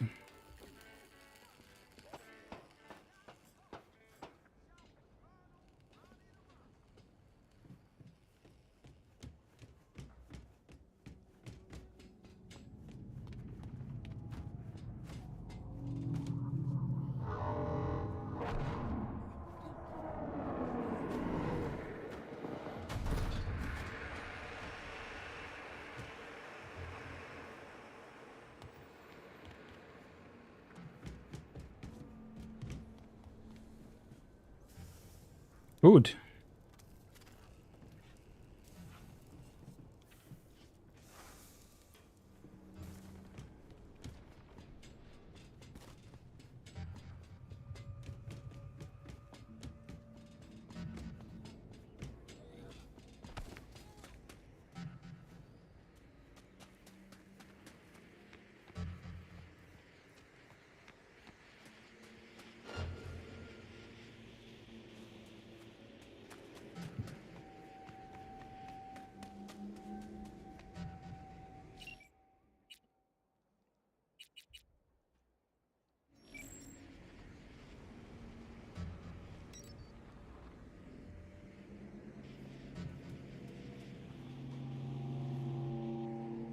In vogue, you might just be on the forward edge of fashion. You're listening to 98.7 Body Heat, Night City's hottest music.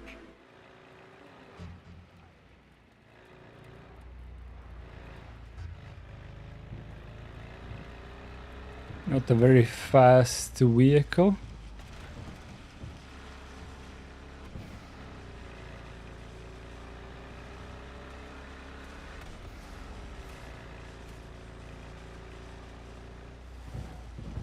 Oops. Sorry. Wasn't intentional. Civilians are acting up again. Transmitting cohorts.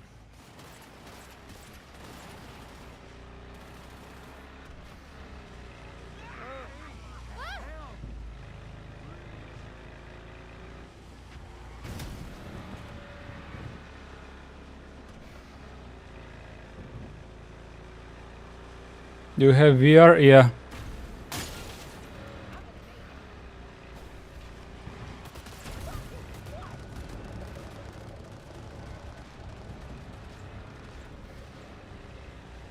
You lost her. On your own fucking turf. That's it. Return to base.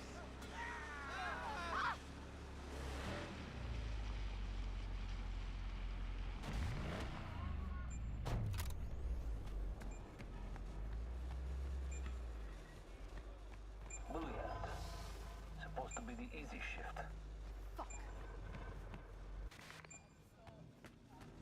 Not supposed to be here. Up there.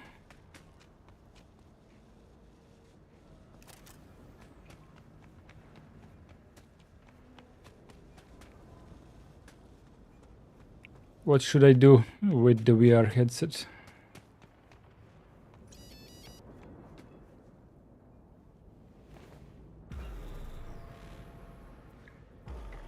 You haven't been waiting long, I hope. Well, guess you and Alex needed a while to catch up. Yeah. All swell now, though. Let's go. Time's at a premium. Oh, I played Half-Life Alyx when it came out. Excellent game.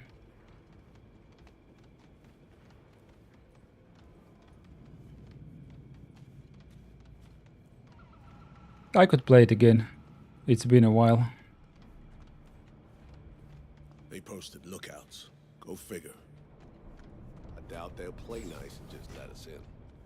I thought we'd talk it through first, but fine. Have it your way. You look like bad news. Turn around and crawl back to the hole you came from.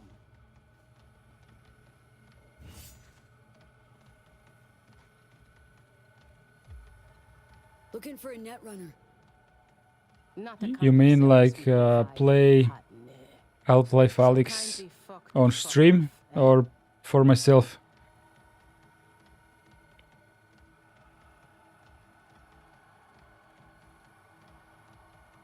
Managed to hammer shit out with Placide and Brigitte. No doubt I can manage Slider. Ah, so you're the one the city boys have been talking about. Fine, go. Just make sure you behave.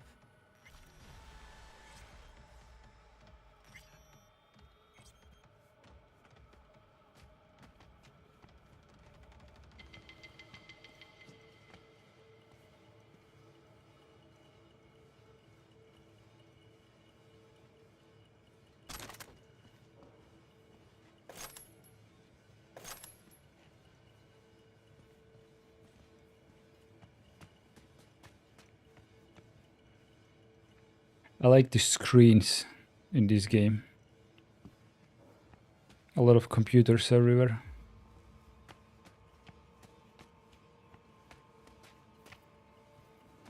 Gotta hand it to you, V. I'm impressed. You're impressed, okay.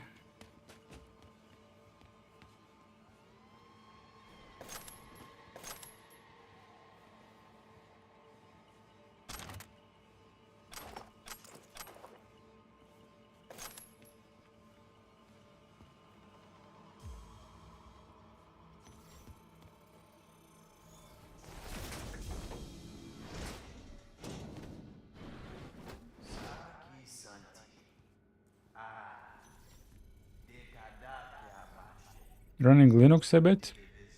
Nah, the Half-Life Alyx I played on Windows because MetaQuest bad connection to Linux and Steam. Fuck me. Doesn't work very well. Solomon Reed. I would be lying if I said I have missed you. And you put Mama Bridget under your spell. Will you bewitch me as well?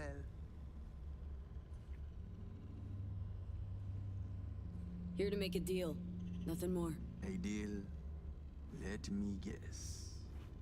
An empty promise and a bullet to the brain when you decide. I mean the screens you like in the game.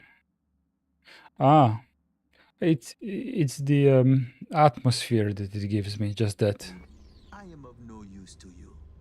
That kind of deal. I knew poor souls who tried to strike a deal with Solomon Reed. Remember them, Agent Reed? If one party is backed into a corner, it is not negotiation. It is extortion. You say tomato, I say fucking deal with it, Slider. Now, cut the shit and do us the courtesy of hearing us out.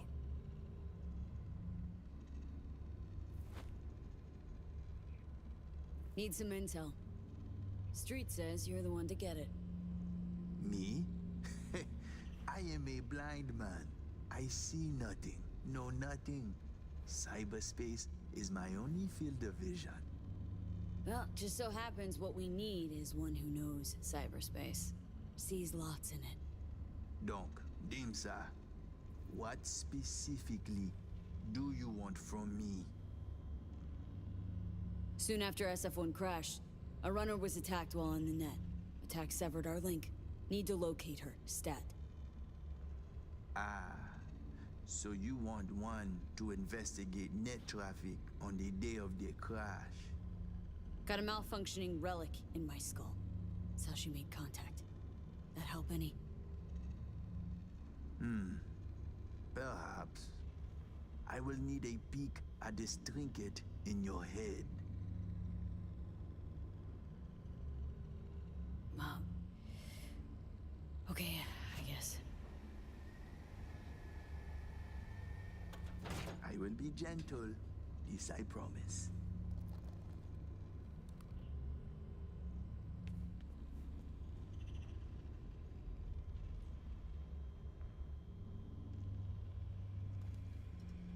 Keep your eyes on him, Reed. I am blind, not deaf. Let us see what we have here. I see traces, bursts of data in cyberspace, the wake of someone's passage. Phew.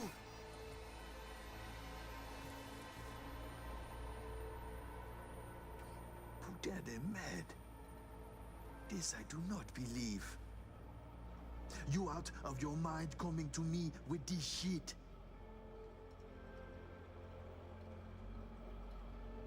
Think Slider just happened on you hanging out in my head. Nah, this is something else. What'd you see? The black wall. It bring only death. Specifics, Slider. The woman.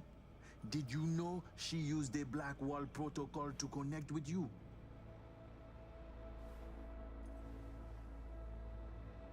Had no idea. No.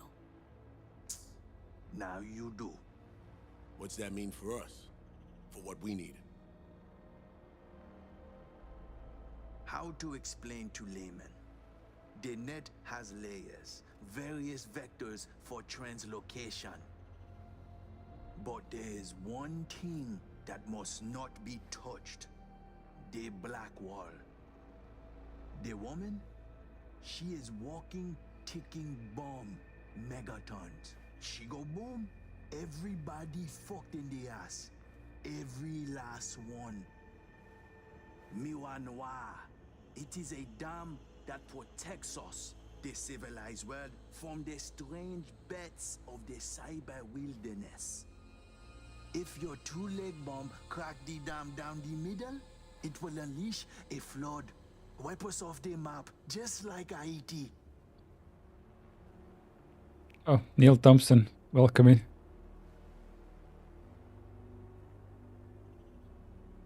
Now why you and the Pacifica Voodoos don't see eye to eye? Because they're poking holes in the black wall? They do not penetrate, only jerk off next to it. Netwatch try to keep them in check. But you have to be caught in the first place to want to stick your gigit into a live wire outlet. To the AIs, past the black wall, you are no more than a cockroach, a ravet, a fragment of outdated code with no meaning. This why Netwatch flatline any who put integrity of black wall at risk. It's no laughing matter, my friend. It is a concern for the safety of all. That's why you, my friend, need to restore V's connection to our girl. You are out of your mind.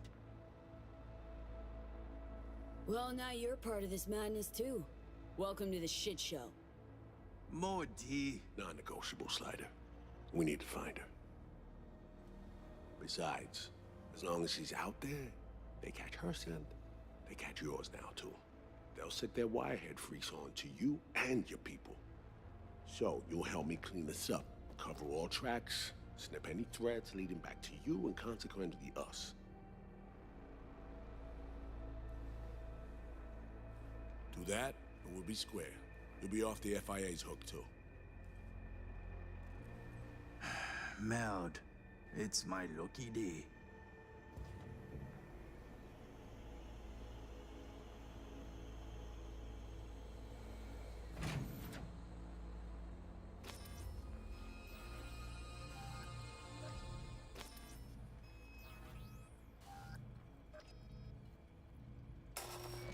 we go.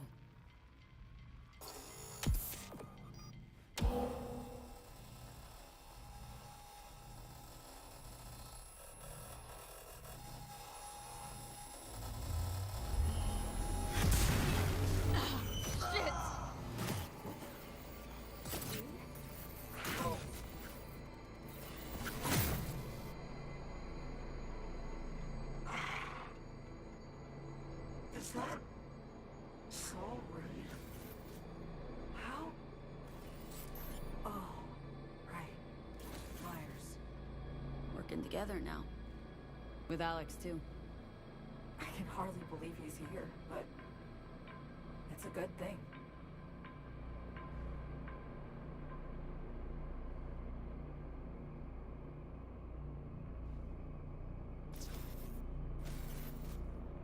Last time it was the crazy Star Wars characters looking like they're animated in Terminal Emulator. Yeah, so is this a video game with some drama scenes? This is Cyberpunk 2077. We got disconnected, never mentioned using the Blackwell. Nah. Songbird, thought we lost you. What happened? That thing, it almost fried my brain. I had to look for help. Beyond the black wall. Heard it ain't exactly safe. Not exactly. That's clear. Listen, babe. Don't have much time. Hansen's people tracked me down after I res the Chimera. I've been detained. I'm not in any danger. Not as long as I behave. Do what I'm told. I need your help. There's something's not right. You okay? Fucking black wall. Black Sapphire V. Hansen's hosting a huge shindig there. Crash it on the sly. I'll find you. Make sure to tell Ray. I have it first set above me.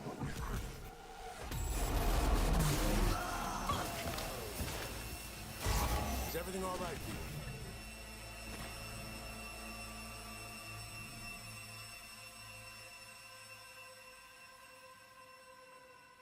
Think Slider might be dead. Connection severed.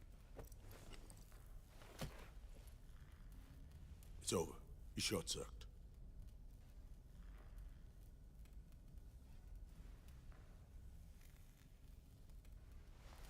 Slider. He flatlined because of us. Flatline, period.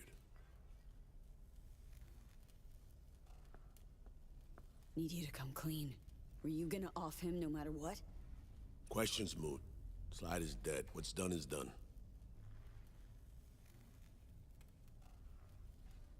So, Songbird, what's up with her? Got the link back up. We spoke.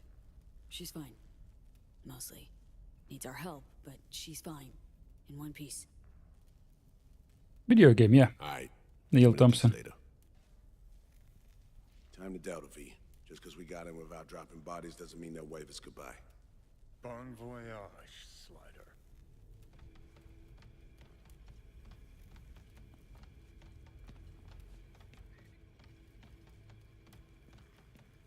Smoking.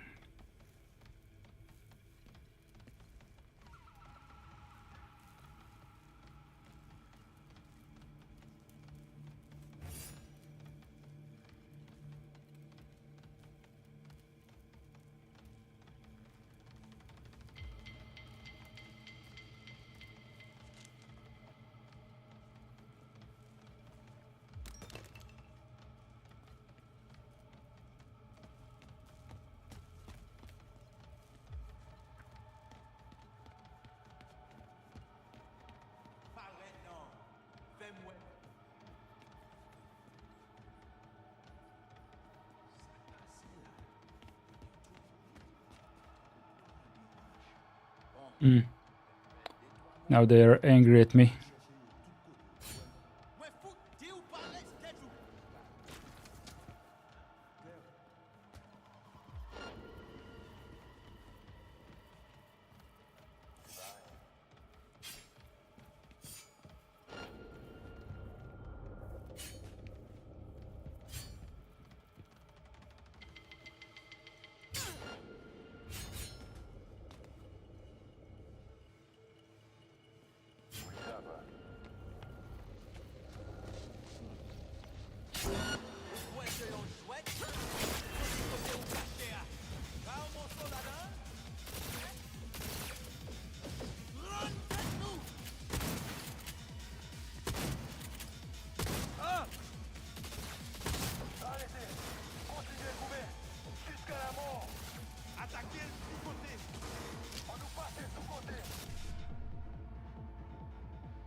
What's going on?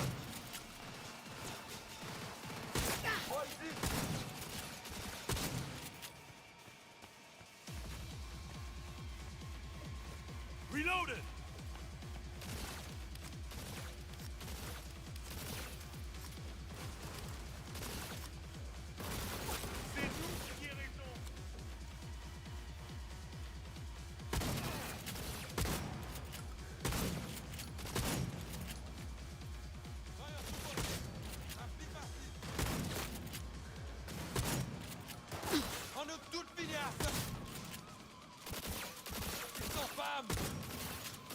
I'm empty. Need a reload.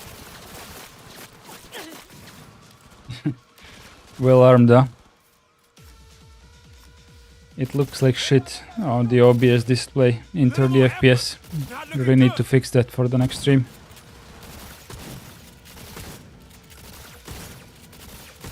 Reloaded.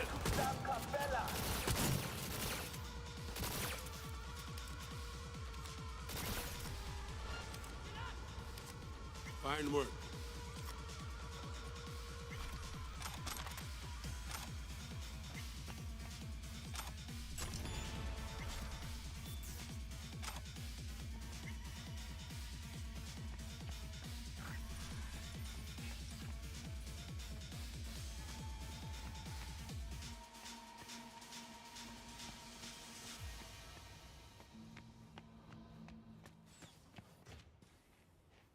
Let's move on.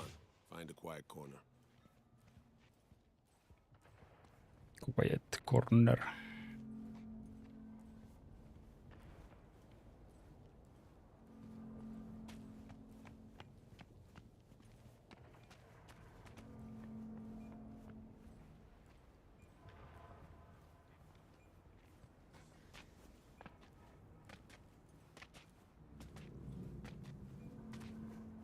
What did Songbird tell you?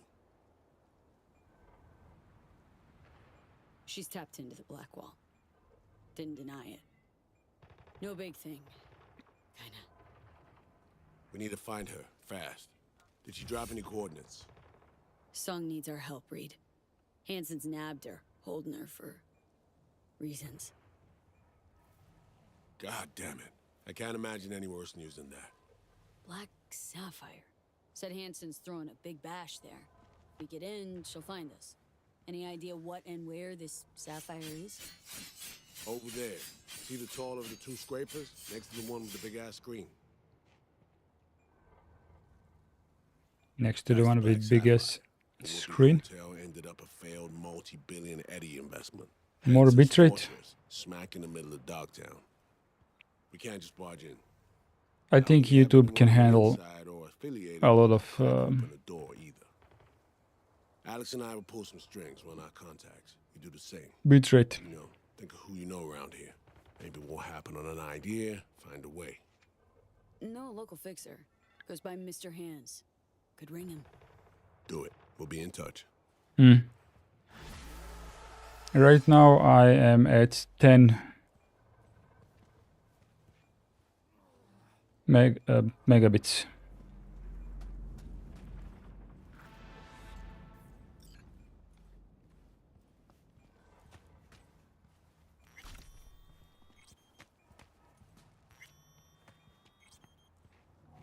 Call Mr. Hands. Mr. Hands, call F. Hands, need a favor. Straight to biz. I like it. Aiming to go to an upcoming shindig at the Black No, this Sapphire. is AV1. Lusting to dance with the devil. V, the place is inaccessible and treacherous in equal parts. You cannot simply walk in uninvited as opposed to, say, Konpeki Plaza. Surely there's some way in. Very well, I'll be frank. Thanks, Neil An Thompson. written invitation, unachievable, but I can work something out. I'll need a favor in return, though. Reputation is a currency. Its value derives from collective faith. It fluctuates. Do you understand me? Yeah, I see what you're driving at. Want me to help you earn a little rep? Precisely. Complete a few gigs for me, give my reputation in Dogtown a shot in the butt cheek. The Black Sapphire plans will be yours. All right, Hans. Got yourself a deal. I'm oh so glad. Auf Wiedersehen.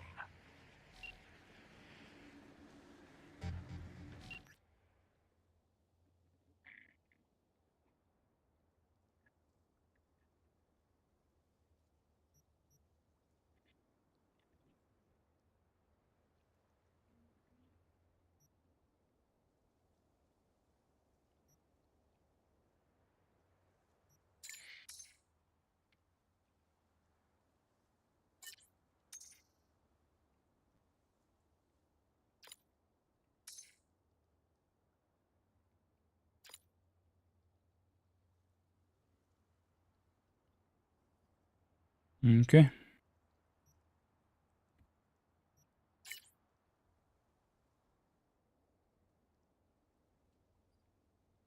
Chat finished.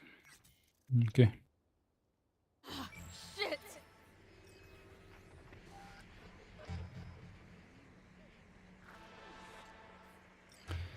Complete at least 3 gigs for Mr. Hands.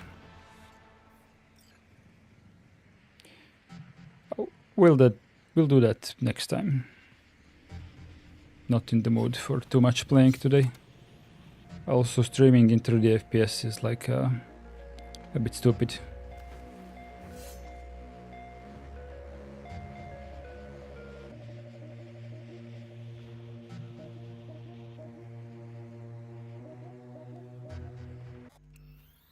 Yeah, save. Actually, let's just quick save.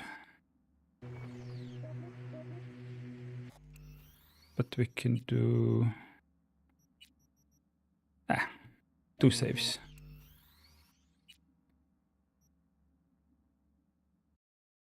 Quit. Okay. Yeah, the filter, Logitech camera. No. Filters. Okay, better now. Thanks everyone for joining. See you on Friday, maybe. Good night.